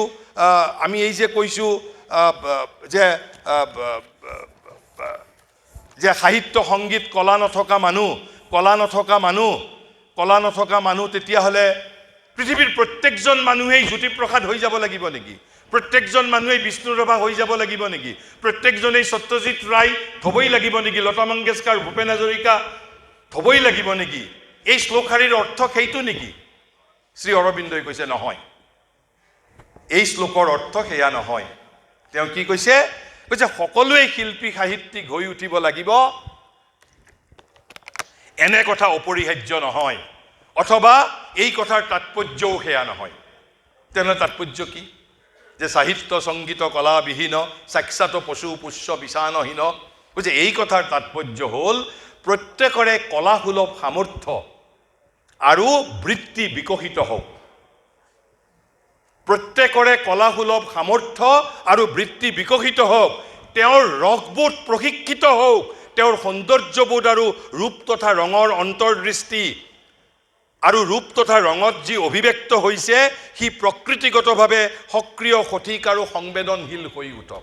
অৰ্থাৎ আমি ৰুচিশীল হৈ উঠিব লাগিব, এখন পৰিশীলিত সমাজ গঢ়ি তুলিব পাৰিব লাগিব কাব্য সাহিত্য শিল্পই। মোৰ নিজৰ ক্ৰোধৰ অভিব্যক্তি হ'লেই সেয়া সুন্দৰৰ অভিব্যক্তি নহ'বও পাৰে। বৰ্তমান যুগত বহুকেইজন প্ৰতীতযশা পৃথিৱীব্যাপী, তেওঁলোকৰ কবিতা হ'ল তেওঁলোকৰ ক্ৰোধৰ চৰিতাৰ্থ কৰে, তেওঁলোকৰ ভিতৰত থকা ক্ৰোধৰ চৰিতাৰ্থ কৰে। তেওঁলোকে মানুহক আলোকৰ পথ দেখুৱাব পৰা নাই, আলোকৰ পথ দেখুৱাব পৰা নাই। তেওঁলোকে মানুহক ৰুচিশীল কৰিব পৰা নাই। তেওঁলোকে নিজৰ মানসিক পিত্ত তৃপ্ত কৰিছে কেৱল মাত্ৰ নিজৰ দক্ষতাৰ দ্বাৰা, ভাষাৰ দক্ষতাৰ দ্বাৰা। কবিতাক সাঁথৰলৈ ৰূপান্তৰিত কৰি তেওঁলোকে কেৱল নিজৰ মানসিক পিত্ত সন্তুষ্ট কৰিছে। গতিকে মই প্ৰথমতে এই এটা মই কেৱল আপোনালোকক ধাৰণা দিছোঁ। কৈছে যিসকলে সৃষ্টি কৰে সৰু বৰ যিয়েই হওক, অসামান্য অনুপম শ্ৰেষ্ঠ শিল্প তথা প্ৰতিভাদীপ্ত কৃতি অথবা মানুহৰ প্ৰাত্যহিক জীৱনক ঘেৰি থকা তুচ্ছ সাধাৰণ ব্যৱহাৰিক বস্তু হওক। কি হ'ব লাগিব কাব্য সাহিত্য শিল্প? কৈছে সৃষ্টিৰাজি যাতে কুৎসিততকৈ সুন্দৰ, অমাৰ্জিততকৈ মাৰ্জিত, স্থূলতকৈ সূক্ষ্ম, ৰুচিহীন চাকচিক্যতকৈ সুষমামণ্ডিত সামঞ্জস্যপূৰ্ণ হৈ উঠে। জ্যোতিপ্ৰসাদেও ৰাজনৈতিক কবিতা লিখিছিল, সাৱধান সাৱধান বুলি, কিন্তু ৰুচিশীল মৰ্যাদাৰ ভিতৰত। কিন্তু আধুনিক কবিয়ে যেতিয়া ৰাজনৈতিক নেতাক সমালোচনা কৰে তেতিয়া মানুহক জন্তুৰ সৈতে তুলনা কৰে। কাব্য সাহিত্য শিল্পৰ যিটো প্ৰথম চৰ্ত, ইয়াত ভূপেন হাজৰিকায়ো মানুহৰ পাশৱিক বৃত্তিৰ বিৰুদ্ধে গান লিখিছিল। আজি কামেং সীমান্তত শত্ৰুৰ পশুত্ব দেখিলোঁ, কিন্তু ৰুচিশীল মৰ্যাদাৰ ভিতৰত। কাৰণ প্ৰথম চৰ্তই হ'ল কাব্য সাহিত্য শিল্পৰ সনাতন প্ৰমূল্যৰ যে সৰু বৰ লাগিলে প্ৰাত্যহিক জীৱনৰ ঘটনাক লৈয়ে হওক, কৈছে যে বস্তুৰাজি কুৎসিততকৈ সুন্দৰ, অমাৰ্জিততকৈ মাৰ্জিত, স্থূলতকৈ সূক্ষ্ম লাগিব হ'ব। নহ'লেতো আমি গদ্যটো প্ৰকাশ কৰিব পাৰোঁ। তেনেহ'লে আমাক শিল্প কিয় লাগে? আমাক শিল্প চেতনা কিয় লাগে? আমাক ৰুচিবোধ কিয় লাগে? আমাৰ ৰসবৃত্তিক পৰিশীলিত কৰিবৰ বাবে লাগে, ৰসবৃত্তিক। তেনেহ'লে একেখিনি কথাই, এইটোৱেই হ'ল মূল ভিত্তি ইমানখিনি কথা। কিন্তু কথা কোৱা ধৰণত যিটো আমাৰ ভাৰতবৰ্ষত যি ধৰণে কয় একংশত বিপ্ৰাহ বহুধা বদন্তি, একংশত বিপ্ৰাহ বহুধা বদন্তি বুলি যে কয়, আমি সেই ধৰণে আৰু ২-৩টা উক্তি আলোচনা কৰিম। কিন্তু তাতকৈ আমি যেতিয়া বুজি পাব লাগিব মানুহৰ সংস্কৃতি মানে কি, মানুহৰ সংস্কৃতি মানেই বা কি। শ্ৰী অৰবিন্দই মানুহৰ সংস্কৃতিৰ বিষয়ে ইমান এটা সহজ এটা পৰিভাষা দিছে। সংস্কৃতিক লৈ ইয়াত সমাজ বিজ্ঞানৰ ছাত্ৰ ছাত্ৰী থাকিব পাৰে, বহু ব্যাখ্যা পৃথিৱীত বহুজনে দিছে। শ্ৰী অৰবিন্দই কিন্তু কৈছে আচ্ছা পশুৰতো কোনো চেতনা নাই, পশুৰ কোনো চেতনা নাই আৰু পশুক সেইবাবে কোনো সংস্কৃতিৰ প্ৰয়োজন নাই, কিন্তু মানুহৰ চেতনা আছে, সেইবাবেহে মানুহক সংস্কৃতিৰ প্ৰয়োজন। আৰু তেনেহ'লে সংস্কৃতি মানে কি? শ্ৰী অৰবিন্দই কৈছে জাতিৰ প্ৰাণ চেতনাৰ অভিব্যক্তি। সংস্কৃতি হ'বলৈ গ'লে it has to be a collective concept, অৰ্থাৎ জাতিৰ প্ৰাণ চেতনাৰ অভিব্যক্তি। মোৰ যিটো জীৱন বিষয়ক চৈতন্য, সেই জীৱন বিষয়ক চৈতন্যৰ যিটো এক্সপ্ৰেছন, সেয়াই হ'ল সংস্কৃতি। তেওঁ কৈছে 3টা ধাৰাত অভিব্যক্ত হয়। মই একেবাৰে সংক্ষিপ্তভাৱে কৈছোঁ। প্ৰথমটো ধাৰা কাৰ দ্বাৰা হয়? কৈছে দৰ্শন ধৰ্ম আৰু দৰ্শন ধৰ্ম আত্মাৰ যিটো উইল, আমি তাৰ মাজত আমি জাতিৰ প্ৰথমটো ধাৰা, জাতিৰ জীৱন বিষয়ক প্ৰাণ বিষয়ক চৈতন্য, সেইবোৰৰ দ্বাৰা প্ৰকাশিত হয়। আমি যদি আজি জানিব বিচাৰোঁ যে গ্ৰীক জাতিৰ উচ্চতম আদৰ্শ কি, উচ্চতম সংকল্প কি, আমি গ্ৰীক জাতিৰ দৰ্শন আৰু ধৰ্মৰ মাজত প্ৰৱেশ কৰিব লাগিব। আৰু তাৰ পিছত কৈছে মানুহৰ এটা সৃজনী আত্মপ্ৰকাশ আছে, মানুহৰ এটা সৃজনী আত্মপ্ৰকাশ আছে, মানুহৰ কি কয় মানুহৰ সৃজনী, মানুহৰ কল্পনা আছে, বুদ্ধি আছে, মানুহৰ বুদ্ধি আছে। এই বস্তুকেইটা প্ৰকাশিত হয় কাৰ দ্বাৰা? কৈছে কাব্য সাহিত্য শিল্পৰ জৰিয়তে। আৰু আমাৰ যিটো বাহ্য জীৱন, সেই বাহ্য জীৱন প্ৰকটিত হয় ৰাজনীতি আৰু সমাজনীতিৰ জৰিয়তে। তেনেহ'লে সংস্কৃতি বুলি ক'বলৈ গ'লে আমাৰ মোটামুটি আচলতে এই সাতটাই হ'ল মূল বস্তু: ধৰ্ম দৰ্শন, তাৰপিছত কাব্য সাহিত্য শিল্প, আৰু একেবাৰে তলত হ'ল ৰাজনীতি আৰু সমাজনীতি। তেনেহ'লে এতিয়া প্ৰয়োজন হ'ল যে সংস্কৃতিৰ লক্ষ্য কি? সংস্কৃতিৰ লক্ষ্য কি? আমাক সংস্কৃতি, মানুহৰ মাজত সংস্কৃতি কিয় লাগে, মানুহৰ মাজত সংস্কৃতি কিয় লাগে, আমি সেই বিষয়ে যদি জানিব পাৰোঁ তেতিয়াহে আমি সেই বিষয়ে কাব্য সাহিত্য শিল্পৰ সনাতন প্ৰমূল্যৰ বিষয়ে জানিব পাৰিম। আমি মানুহৰ সংস্কৃতিক কিয় লাগে, মানুহৰ সংস্কৃতিক কিয় লাগে? মহাৰিষিয়ে কৈছে 5টা কাৰণ আছে সংস্কৃতিৰ। এই 5টা কাৰণৰ বাবেহে সংস্কৃতিক আমাক প্ৰয়োজন। কি প্ৰয়োজন সেইকেইটা? ইয়াৰে গোটেইকেইটা কথাই জ্যোতি ককাইদেৱে ভিন্ন ভাষাৰে শিল্পীৰ পৃথিৱীত কৈ গৈছে।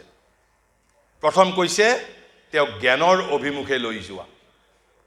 মানুহক কাব্য সাহিত্য শিল্প সংস্কৃতিয়ে জ্ঞানৰ অভিমুখে লৈ যাব পাৰিব লাগিব। তোৰে মোৰে আলোকৰে যাত্ৰা হ'বই লাগিব।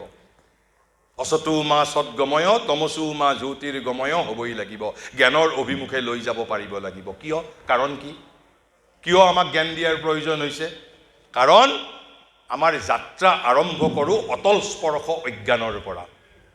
কাব্য সাহিত্য শিল্পই মোক জ্ঞানী কৰি তুলিব পাৰিব লাগিব। কেৱল শিল্পীৰ মানসিক পিত্ত সন্তুষ্ট হ'লেই যথেষ্ট নহয়। এয়া হ'ল সংস্কৃতিৰ প্ৰথম কাম। দ্বিতীয় কাম কৈছে আমাৰ জীৱনক যুক্তি বিচাৰৰ অনুগত হৈ অগ্ৰসৰ হোৱাৰ বাবে শিক্ষা প্ৰদান কৰিব পাৰিব লাগিব। কিয়? যদি যুক্তি বিচাৰৰ যোগেদি যদি মই অগ্ৰসৰ নহওঁ, তেতিয়া what will happen to me? মই তেতিয়া মোৰ যিটো নিম্ন সংবেগৰ দ্বাৰা পৰিচালিত হ'ম। গতিকে কাব্য সাহিত্য শিল্পৰ দায়িত্ব হ'ল, দ্বিতীয় দায়িত্বটো হ'ল মোক যুক্তি বিচাৰৰ দিশে পৰিচালিত কৰিব পাৰিব লাগিব। আৰু যদি নোৱাৰে সেই সংস্কৃতি মহান সংস্কৃতি নহয়। তাৰপিছত তৃতীয়টো কি কৈছে? মংগল তথা একত্বৰ বিধানৰ দ্বাৰা জীৱন যাপন কৰিবলৈ শিকাব পাৰিব লাগিব সংস্কৃতিয়ে। মংগল আৰু একত্ব, মংগল আৰু অৰ্থাৎ গুড আৰু ইউনিটি। কিয়? তাৰ কাৰণ কি? কৈছে সম্প্ৰতি আমাৰ জীৱন অশুভ তথা বিৰোধেৰে পৰিপূৰ্ণ। অশুভ আৰু বিৰোধেৰে পৰিপূৰ্ণ বাবেই সংস্কৃতিৰ দায়িত্ব আমাক শুভ আৰু একত্বৰ দিশে লৈ যাব পাৰিব লাগিব। আৰু চতুৰ্থটো কৈছে কি?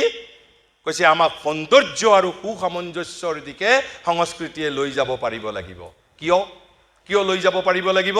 কৈছে যদিও তেওঁৰ বাস্তৱ জীৱন কদাকাৰতা তথা বিৰোধশীল বৰ্বৰতাৰ এক জঘন্য বিশৃংখলা, যদি সংস্কৃতি নাথাকিলহেঁতেন মোৰ জীৱন কদাকাৰতাৰ এটা বিশৃংখলা হৈ গ'লহেঁতেন। এয়া হ'ল 4টা কৈছে সংস্কৃতিৰ 5টা লক্ষ্যৰ প্ৰথম 4টা লক্ষ্য। কিন্তু কৈছে ভাৰতীয় সংস্কৃতিয়ে এই 4টা লক্ষ্যক প্ৰত্যক্ষভাৱে এড্ৰেছ নকৰে। প্ৰত্যক্ষভাৱে বুলি মই কৈছোঁ, পৰোক্ষভাৱে কৰে। কিয় নকৰে? আপোনালোক হয়তো অলপ স্তম্ভিত হৈছে। ভাৰতবৰ্ষই পঞ্চমটোৰ ওপৰত আটাইতকৈ বেছি কনচেনট্ৰেট কৰে।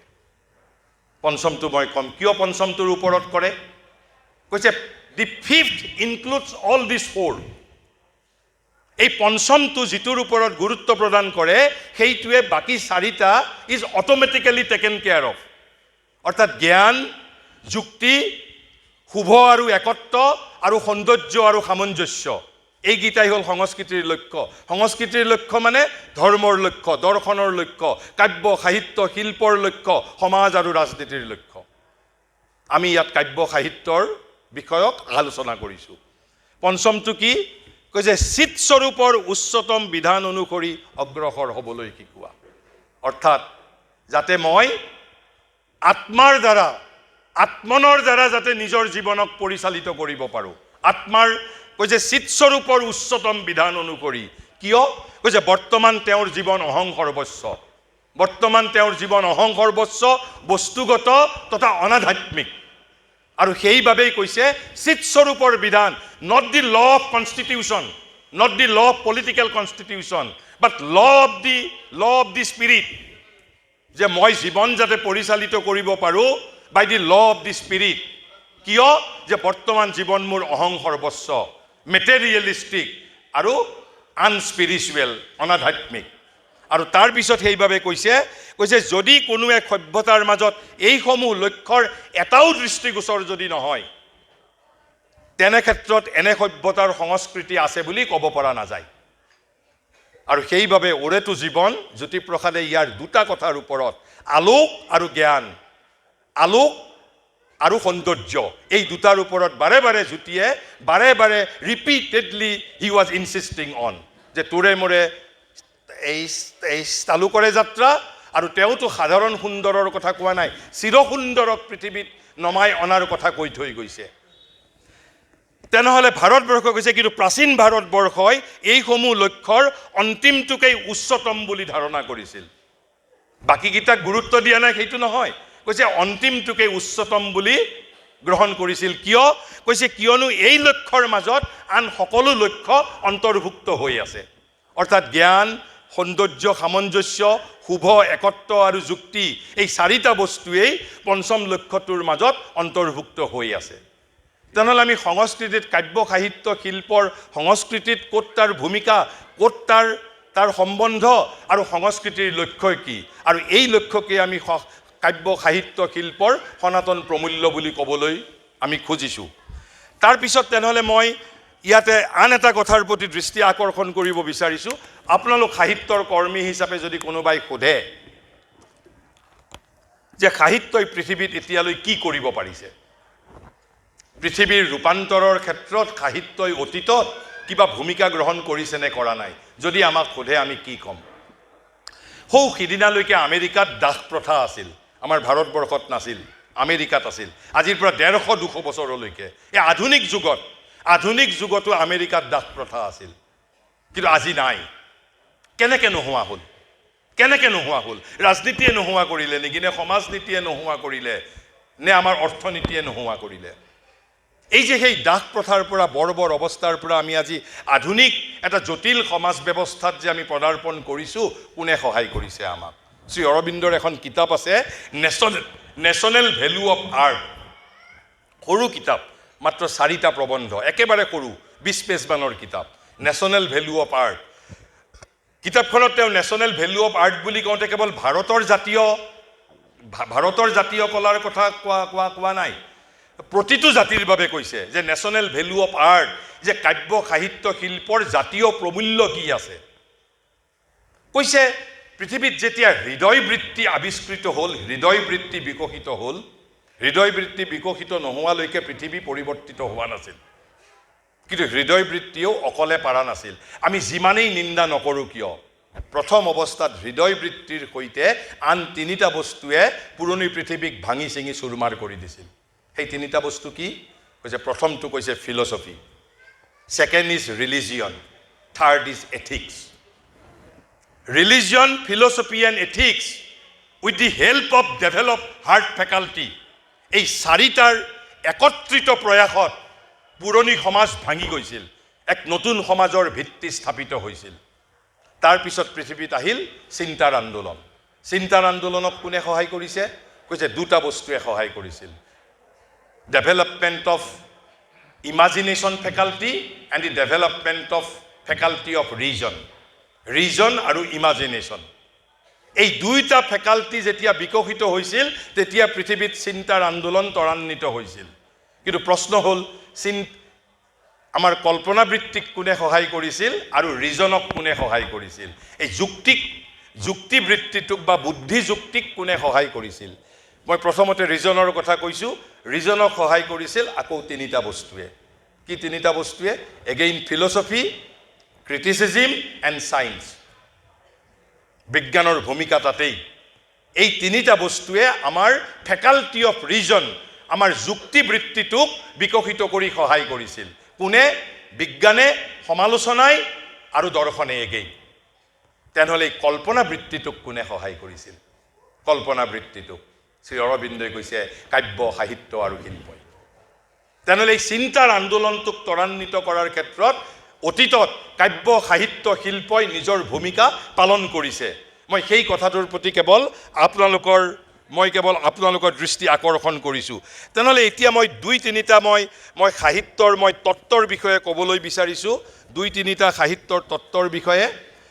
তেনেহ'লে এই কথাখিনিৰ ওপৰত ভিত্তি কৰি আমি যদি সাহিত্যৰ তত্ত্ব যদি আমি নিৰ্মাণ কৰিবলৈ যাওঁ, যে সাহিত্য আমাক কিহৰ বাবে প্ৰয়োজন, সাহিত্য আমাক কিহৰ বাবে প্ৰয়োজন। প্ৰথমতেই কৈছে যে শিল্প মানে চাৰুশিল্প, শিল্প মানে হ'ল চাৰুশিল্প। চাৰুশিল্পৰ কাম কি? আমাৰ এটা মাজত ধাৰণা আছে যে চাৰুশিল্পই বাস্তৱ জগতক অনুসৰণ কৰিব লাগিব, প্ৰকৃতিক অনুসৰণ কৰিব লাগিব। Shri Aurobindo has rejected, he has rejected this theory in toto. তেওঁ কি বুলি কৈছে? If art service is but to imitate nature, then burn all the picture galleries. তেনেহ'লে যিমান পিকচাৰ গেলাৰী আছে, যিমান শিল্পগাৰ আছে, চব পুৰি পেলোৱা। তেনেহ'লে সেইবিলাকৰ কোনো প্ৰয়োজন নাই। আৰু তাৰ পৰিৱৰ্তে কি আমি ৰাখা ভাল? And let us have instead photographic studios. কেৱল আমি ফটো তুলিছোঁ, আমি সেইসমূহ আমি যদি ৰাখোঁ সেইটোৱেই যথেষ্ট। তেওঁ প্ৰথমতে কৈছে আৰ্ট ৰিভিলছ হোৱাট নেচাৰ হাইডছ। কবি, শিল্পী, সংগীতজ্ঞ, সাহিত্যিকৰ দায়িত্ব হ'ল প্ৰকৃতিৰ মাজত যি অৱগুণ্ঠিত হৈ আছে, মোৰ বাহ্য জীৱনৰ অন্তৰালত যি আছে, তাক ব্যক্ত কৰাটোহে কাব্য, সাহিত্য, শিল্পৰ দায়িত্ব। কাব্য, সাহিত্য, শিল্পৰ দায়িত্ব প্ৰকৃতিৰ অনুসৰণ নহয়। মাত্ৰ এষাৰ বাক্য মই কৈছোঁ যে আৰ্ট ৰিভিলছ হোৱাট নেচাৰ হাইডছ। প্ৰকৃতিয়ে যিটো অৱগুণ্ঠিত কৰি ৰাখিছে, প্ৰকৃতিয়ে অৱগুণ্ঠিত কৰি থকাৰ অৰ্থাৎ প্ৰকৃতি জীৱনৰ জগত আৰু জীৱনৰ ৰহস্য উদ্ঘাটন কৰিব পাৰিব লাগিব কাব্য, সাহিত্য, শিল্পই। আৰু তাৰ ভিতৰত আটাইতকৈ বেছি দায়িত্ব কবিসকলৰ, কাৰণ ভাৰতবৰ্ষই কবিসকলকেই দ্ৰষ্টা বুলি কৈছে। তেনেহ'লে তাৰপিছত তেতিয়াহ'লে প্ৰশ্ন হ'ল, শ্ৰী অৰবিন্দ সেই নেশ্যনেল ভেলু অফ আৰ্টতেই কৈছে, তেনেহ'লে কাব্য, সাহিত্য, শিল্পৰ কাম কি? এষাৰি বাক্যত তেওঁ কৈছে তাৰ প্ৰথম কামটো হ'ল এস্থেটিক, নন্দনতাত্ত্বিক, সৌন্দৰ্য, সুন্দৰ, যিটো আমাৰ ইয়াত জ্যোতিপ্ৰসাদে বাৰে বাৰে কৈ গৈছে। দ্বিতীয় কামটো এগেইন জ্যোতিপ্ৰসাদে যিটো কৈ গৈছে, তোৰে মোৰে আলোকৰে যাত্ৰা, ইণ্টেলেকচুৱেল। ছেকেণ্ড কামটো হ'ল ইণ্টেলেকচুৱেল। প্ৰথম হ'ল কি? প্ৰথমটো এস্থেটিক, ছেকেণ্ড কামটো ইণ্টেলেকচুৱেল, আৰু থাৰ্ড কামটো কি? যেতিয়া জ্যোতি ককাইদেৱে সুন্দৰৰ পৰা চিৰসুন্দৰৰ কথা কৈছে, স্পিৰিচুৱেল। এই একেই তাত্ত্বিক কথা মই কৈছোঁ শিল্পীৰ পৃথিৱীত জ্যোতিপ্ৰসাদে কেৱল আমি বুজিবৰ বাবে যত্ন কৰিব পাৰিব লাগিব। প্ৰথমতে তেওঁ কেৱল সুন্দৰৰ কথা কৈছে, অৰ্থাৎ পিয়ৰলি এস্থেটিক। কাব্য, সাহিত্য, শিল্পৰ প্ৰাথমিক দায়িত্ব হ'ল এস্থেটিক, কাৰণ আমাৰ জীৱন কদাকাৰতাৰে পৰিপূৰ্ণ। দ্বিতীয় কামটো ইণ্টেলেকচুৱেল এণ্ড শৈক্ষিক, অৰ্থাৎ জ্ঞান তত্ত্ব দিব পাৰিব লাগিব, জ্ঞান দিব পাৰিব লাগিব, অৰ্থাৎ তোৰে মোৰে আলোকৰে যাত্ৰা। আৰু একেবাৰে শেষত কি কৈছে? স্পিৰিচুৱেল, মানে আমি চিৰসুন্দৰক, এইবাৰ সুন্দৰৰ কথা কোৱা নাই জ্যোতিয়ে, চিৰসুন্দৰৰ কথা কৈছে, চিৰসুন্দৰক পৃথিৱীলৈ নমাব পাৰিব লাগিব। ঠিক একেখিনি কথাই শ্ৰী অৰবিন্দই আকৌ তেওঁ এটা অলপ বেলেগ ধৰণে কৈছে। অলপ বেলেগ ধৰণে কি বুলি কৈছে? বেলেগ ধৰণে কৈছে তেনেহ'লে কাব্য, সাহিত্য, শিল্পৰ কাম কি? কৈছে তেওঁ তিনিটা কামৰ কথা কৈছে, একেখিনি কথাই, অলপ কেৱল মাত্ৰ অলপ বুজিবৰ বাবে অলপ আপোনাৰ পৃথক ধৰণে কৈছে। আৰু এইখিনি কথা তেওঁ ক'ত কৈছে? তেওঁৰ এখন ফিউচাৰ পয়েট্ৰি নামৰ কিতাপ আছে, ভৱিষ্যতৰ কবিতা, তাত কৈছে। তেওঁ কৈছে জীৱনক সৌন্দৰ্যৰ সম্ভাৰেৰে সজ্জিত কৰি তোলাটো কাব্য আৰু শিল্পৰ প্ৰথম কাম। কাকো সমালোচনা কৰা নহয়, নিজৰ মানসিক পিত্তৰ সন্তুষ্টি নহয়, মানুহক এই কদাকাৰতাৰে পৰিপূৰ্ণ হৈ থকা মানুহৰ, আনকি মই যদি কাৰোবাক নিন্দাও কৰিছোঁ, ডেট নিন্দাৰ মাজতো সৌন্দৰ্যবোধ ফুটি উঠিব লাগিব। আৰু তাৰ বাবে যদি মোক কোনোবাই কয় প্ৰকৃষ্ট যিটো আমাৰ কাৰণে আমাৰ বাবে দৃষ্টান্ত কি, য'ত ভূপেন হাজৰিকাই ইমান ফলপ্ৰসূভাৱে চীনা সৈন্যক সমালোচনা কৰিছে, কিন্তু সেই গানটো শুনিলে আমাৰ কাৰো মনত কেতিয়াও এটা জিঘাংসা, কাৰোবাক হত্যা কৰাৰ প্ৰৱণতা কিন্তু আমাৰ মাজত দেখা নিদিয়ে। আজি শত্ৰুৰ পশুত্ব চিনিলোঁ, গতিকে কাৰোবাক যদি নিন্দাও কৰিছোঁ, that has to be beautiful. তাৰপিছত দ্বিতীয় কাম তেতিয়াহ'লে কি বুলি কৈছে? দ্বিতীয় কাম কৈছে জীৱনক আৰু অন্তৰংগভাৱে সুন্দৰ, মহৎ, মহিমামণ্ডিত আৰু তাৎপৰ্যপূৰ্ণ কৰি তোলা হ'ল কাব্য আৰু শিল্পৰ মহত্বৰ কৰণীয়। জীৱনক অন্তৰংগভাৱে সুন্দৰ মহত্তৰ কৰি তুলিব লাগিব, জীৱনক তাৎপৰ্যপূৰ্ণ কৰি তুলিব লাগিব। যিটো ৰামপ্ৰসাদ সেনে কৈছিল, এমন মানৱ জমিন ৰৈল পতিত, আবাদ কৰলে সোনা ফলতো। এয়া হ'ল কৈছে কাব্য সাহিত্য শিল্পৰ দ্বিতীয় কাম। আৰু একেবাৰে তেতিয়াহ'লে তৃতীয় কাম কি কৈছে? এই কামটো আটাইতকৈ দুৰূহ কাম। সেইবাবেই শ্ৰী অৰবিন্দই কি কৈছে? প্ৰথমটো হ'ল আমাৰ এস্থেটিক, ছেকেণ্ডটো হ'ল ইণ্টেলেকচুৱেল, আৰু থাৰ্ডটো কি বুলি কৈছে? স্পিৰিচুৱেল বুলি কৈছে। স্পিৰিচুৱেলৰ অৰ্থ কি? কবিসকলক অতীত ভাৰতবৰ্ষত কি বুলি কোৱা হৈছিল? মনীষী বুলি কোৱা নহৈছিল। কবিসকলক দ্ৰষ্টা বুলি কোৱা হৈছিল, চিয়াৰ বুলি কোৱা হৈছিল। কবিয়ে দেখা পাইছিল। কি দেখা পাইছিল? কবিয়ে কি দেখা পাইছিল? কৈছে অৱশেষত গৈ কবিয়ে মানুহক, কবিয়ে পাঠকৰ সন্মুখত উন্মোচিত কৰিব লাগিব পাঠকৰ শাশ্বত সত্তাক। Discovery of his own soul. কবিতা পঢ়ি মই জন্তুৰ কবিতা পঢ়িম নে কাৰ কবিতা পঢ়িম, ইট ইজ মাই ডিছক্ৰিপশ্যন, কিন্তু কবিতাই মোৰ শাশ্বত স্বৰূপৰ সৈতে মোক পৰিচিত কৰি দিব পাৰিব লাগিব। শ্ৰী অৰবিন্দই সেইবাবে কাব্য সাধনাক কাব্য সৰস্বতী বুলি কৈছে। এয়া চিন্তা শক্তিৰ বিলাস বৈভৱ নহয়, কাব্য সৰস্বতী বুলি কৈছে। কবি দ্ৰষ্টা হৈ উঠিব পাৰিব লাগিব বুলি কৈছে। কিন্তু তাৰ মহত্তম কৰ্ম তেতিয়াই সম্পন্ন হয় যেতিয়া কবি হৈ উঠে ঋষি। আৰু ঋষি হৈ তেওঁ কি কাম কৰিব লাগিব? কৈছে তেওঁ মানুহৰ ওচৰত অভিব্যক্ত কৰে মানুহৰেই শাশ্বত স্বৰূপক। কিন্তু it has to be gradual. মই এতিয়া একেবাৰে শেষত মই আধুনিক কবিতা আৰু অতীত ভাৰতবৰ্ষৰ কবিতাৰ মাজত মই কেৱল মাত্ৰ অলপ এটা পাৰ্থক্য বিধান কৰি মই মোৰ বক্তব্য সম্পন্ন কৰিম, যাতে আমি পাৰ্থক্যটো বুজিব পাৰোঁ। যিহেতু আমি সনাতন প্ৰমূল্যৰ কথা কৈছোঁ, as against modern value. Shri অৰবিন্দই তেওঁ এইটো ফিউচাৰ পয়েট্ৰিত লেখা কথাও নহয়, বা এইটো তেওঁৰ নেশ্যনেল ভেলু অফ আৰ্টত লেখাও কথা নহয়। আন এখন কিতাপ, বৰং সামাজিক বিৱৰ্তনৰ বিষয়ক লেখা কিতাপ মানৱ যুগচক্ৰ বুলি, হিউমেন চাইকেল, তাত এটা ভিন্ন প্ৰসংগত তেওঁ কোৱা কথা। তেওঁ কৈছে যে টু আছ, আমাৰ বাবে কবিতা কি বুলি কৈছে? আমাৰ বাবে হ'ল কবিতা বুদ্ধিবৃত্তি আৰু খেয়ালৰ উচ্ছ্বাস বুলি কৈছে। বুদ্ধিবৃত্তি আৰু খেয়ালৰ উচ্ছ্বাস। কৈছে to us poetry is a revel of intellect and fancy. Revel মানে কৈছে মনৰ নৰ্তকী বুলি কৈছে। যে আমাৰ বাবে কবিতা, অৰ্থাৎ আধুনিক মানুহৰ বাবে কবিতা কি? কৈছে কবিতা আমাৰ বাবে বুদ্ধিবৃত্তি আৰু খেয়ালৰ উচ্ছ্বাস, মনৰ নৰ্তকী। আৰু কল্পনা আমাৰ বাবে কি? কৈছে মনোৰঞ্জনৰ খেলাৰ সামগ্ৰী, চিত্ত বিনোদনকাৰী। Whether it is a true assessment or not, it is for you to decide. Shri অৰবিন্দই কৈছে যে আধুনিক মানুহে কবিতাক কি বুলি ভাবে? কৈছে কবিতা চিত্ত বিনোদনকাৰী। কবিতা আমাৰ কল্পনা আমাৰ বাবে কি? মনোৰঞ্জনৰ খেলাৰ সামগ্ৰী। কবিতা কি? আমাৰ বুদ্ধিবৃত্তি আৰু খেয়ালৰ উচ্ছ্বাস, মনৰ নৰ্তকী। কিন্তু কি কয় তেতিয়াহ'লে প্ৰাচীনসকলৰ বাবে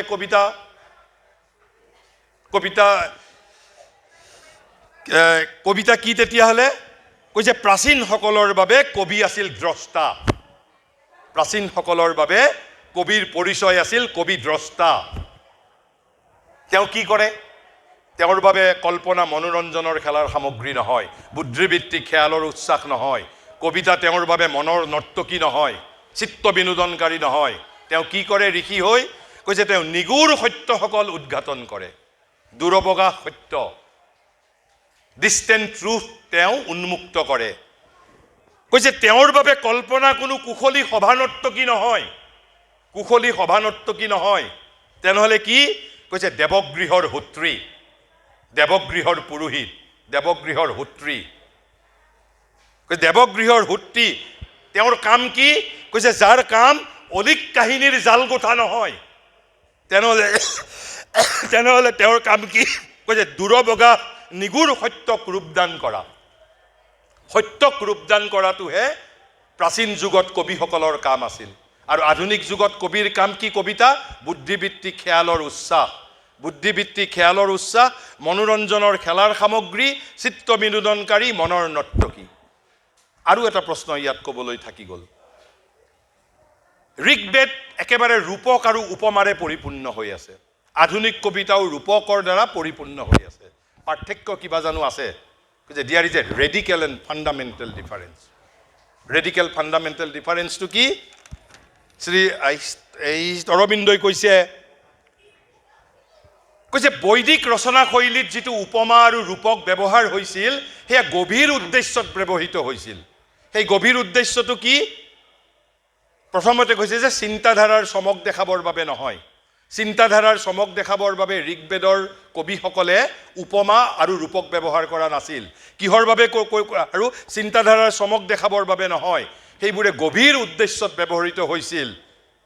তেওঁলোকে এটা সত্যক প্ৰকাশ কৰিছিল, সত্যক প্ৰকাশ কৰিছিল। কিন্তু তাৰ মাজতো প্ৰশ্ন হ'ল, তেওঁলোকে এটা প্ৰকাশক্ষম প্ৰতীক আছিল, সেইবোৰ প্ৰকাশক্ষম যিবোৰে অপ্ৰকাশক পৰিস্ফুট কৰে। তেনেহ'লে প্ৰশ্ন উত্থাপিত হ'ব, কিয় শব্দৰে কৰিব নোৱাৰে নেকি? ৰূপক আৰু উপমা কিয় প্ৰয়োজন হৈছে? কৈছে নোৱাৰে বুলি কৈছে শব্দৰে। তেওঁলোকে যিটো নিগুৰ সত্যক ৰূপদান কৰিছিল, কৈছে ৱৰ্ডছ ৱেৰ ইনচাফিচিয়েণ্ট। কিয় ইনচাফিচিয়েণ্ট ৱৰ্ড? কৈছে আৰু এটা কাৰণ কৈছে যে এইবোৰে মনৰ মাজতো উজ্জ্বল আভাস প্ৰদান কৰিছিল, ৰূপক আৰু প্ৰতীকবোৰে। কিন্তু সেই কামটো ভাষাই কিয় কৰিব নোৱাৰিলে? সংস্কৃত ভাষায়ো কৰিব পৰা নাছিল। কিয়? কৈছে ভাষাবোৰ খুব, কৈছে যে ভাষাবোৰ কি বুলি কৈছে? কৈছে যে ভাষাবোৰ apt only for logical and practical thought, logical and practical thought, or to explain the physical and the superficial. কৈছে কেৱল বাহ্য জীৱনৰ, স্থূল জীৱনৰ কথাহে প্ৰকাশ কৰাৰ বাবে ভাষাবোৰ বেছি উপযুক্ত।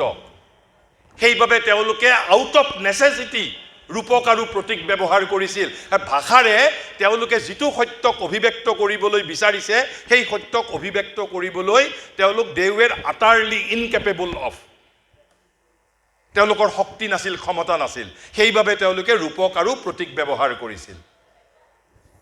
একেবাৰে শেষত মই কবিতাৰ মাত্ৰ 7-8টা শব্দ কেৱল কৈ শেষ কৰিছোঁ। মহাৰিষিয়ে কৈছে যে তেনেহ'লে কবিতাৰ তেওঁ ত্ৰিবিধ শক্তিৰ কথা কৈছে, কবিতাৰ ত্ৰিবিধ শক্তিৰ কথা কৈছে, যে কবিতা কেনেকৈ সৃষ্টি হয়। তেওঁ বহু কথা কৈছে। তেওঁৰ 27 number volume letters on art and poetry, তাত তেওঁ বিভিন্নজনে আৰ্ট আৰু পয়েট্ৰিৰ বিষয়ে সোধা প্ৰশ্নবোৰৰ উত্তৰ দিছিল। আৰ্ট আৰু হেৰিৰ বিষয়ে সোধা প্ৰশ্নৰ উত্তৰ দিছিল। আৰু তাৰপিছত আৰু এখন হ'ল তেওঁৰ ফিউচাৰ পয়েট্ৰি। এইকেইটাৰ মাজতেই তেওঁৰ গোটেই কথাখিনি তাতে আছে। কিন্তু মই কেৱল মাত্ৰ তাৰে 2-3টা কথা আপোনালোকক কৈ মই শেষ কৰিব খুজিছোঁ।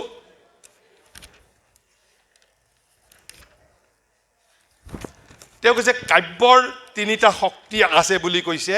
আৰু সেই কাব্যৰ সেই 3টা শক্তি কি? কাব্যৰ সেই 3টা শক্তি কৈছে,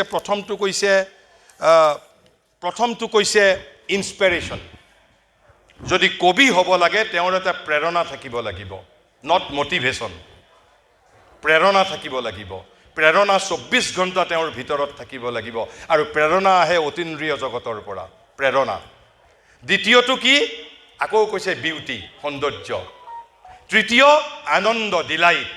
খঙৰ অভিব্যক্তি নহয়, ক্ৰোধৰ নহয়, মানুহক আলোকৰ পথ দেখুৱাব পাৰিব লাগিব।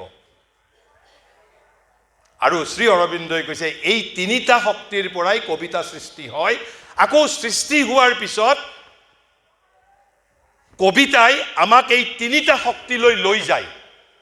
অৰ্থাৎ এটা কবিতাই আমাক সৌন্দৰ্যলৈকে লৈ যাব পাৰিব লাগিব, আনন্দলৈ আমাক লৈ যাব পাৰিব লাগিব, আৰু আমাক এটা প্ৰেৰণাৰ দিশে আমাক অগ্ৰসৰ কৰাব পাৰিব লাগিব। অৰ্থাৎ এই তিনিটাৰ দ্বাৰা কবিতা সৃষ্টি হয়, আকৌ সেই তিনিটাৰ দিশলৈয়েই কবিতাই মানুহক লৈ যায়।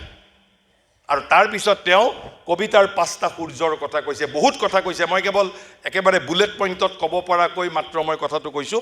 এইবাৰ তেওঁ কবিতাৰ 5 সূৰ্যৰ কথা কৈছে, তাক তেওঁ 5 আলোক শিখা বুলিও কৈছে। আৰু 5 আলোক শিখাত তেওঁ কি কৰিছে, তেওঁ এই ত্ৰিবিধ যিটো শক্তি, এইটোক আকৌ তেওঁ 5 সূৰ্য বুলিও কৈছে, 5 শাশ্বত শক্তি বুলি কৈছে। এইবাৰ 5 শাশ্বত শক্তি, 5 ইটাৰনেল পাৱাৰ্ছ। তেতিয়া তেওঁ ইনস্পিৰেশ্যনটো তাৰ পৰা ড্ৰপ কৰিছে, এই তিনিটাৰ পৰা। তাৰে কোনকেইটা ৰাখিলে? 2টা ৰাখিলে, বিউটি আৰু ডিলাইট। তাৰ সৈতে যোগ কৰিলে কি? তাৰ সৈতে যোগ কৰিছে সত্য, সত্য, জীৱন আৰু আত্মা। অৰ্থাৎ তেনেহ'লে কাব্যৰ 5 সূৰ্য কি? শাশ্বত 5 শক্তি কি? যে truth, beauty, delight, life and spirit. আৰু যদি আপুনি জ্যোতি ককাইদেউৰ যদি কথা পঢ়িবলৈ যায়, এই যে চিৰসুন্দৰক তেওঁ যে পৃথিৱীলৈ নমোৱাৰ কথা কৈছে, এই 5টা সূৰ্যক পৃথিৱীলৈ নমোৱাৰ কথা কৈছে। কেৱল ইয়াত জ্যোতি ককাইদেৱে কেৱল মাত্ৰ ইন এ কনচাইজ মেনাৰত কথাখিনি কৈছে। মই পুনৰ শ্ৰীমন্ত বৰঠাকুৰ অধ্যক্ষ প্ৰমুখ্যে নিউ লুক একাডেমীৰ সমূহ শিক্ষক শিক্ষয়িত্ৰীক ধন্যবাদ, কৃতজ্ঞতা জনাইছোঁ। আমাৰ দৰে অভাজনক আমি ইয়াতে প্ৰায় একাধিকবাৰ ইয়াত আহি বক্তৃতা প্ৰদান কৰিলোঁ, যে শিৱসাগৰবাসীয়ে আমাক গ্ৰহণ কৰিছে। আৰু আমিও আমাৰ শৈশৱ আমি এই মানে আনডিভাইডেড শিৱসাগৰ জিলাতেই আমি ইয়াতে যিহেতু পাৰ কৰিছিলোঁ, আৰু সেই দৃষ্টিৰে মই পুনৰ আপোনালোকক ধন্যবাদ জনাইছোঁ। মই মোৰ এই আন্তৰিক কৃতজ্ঞতা জ্ঞাপন কৰিছোঁ। ধন্যবাদ।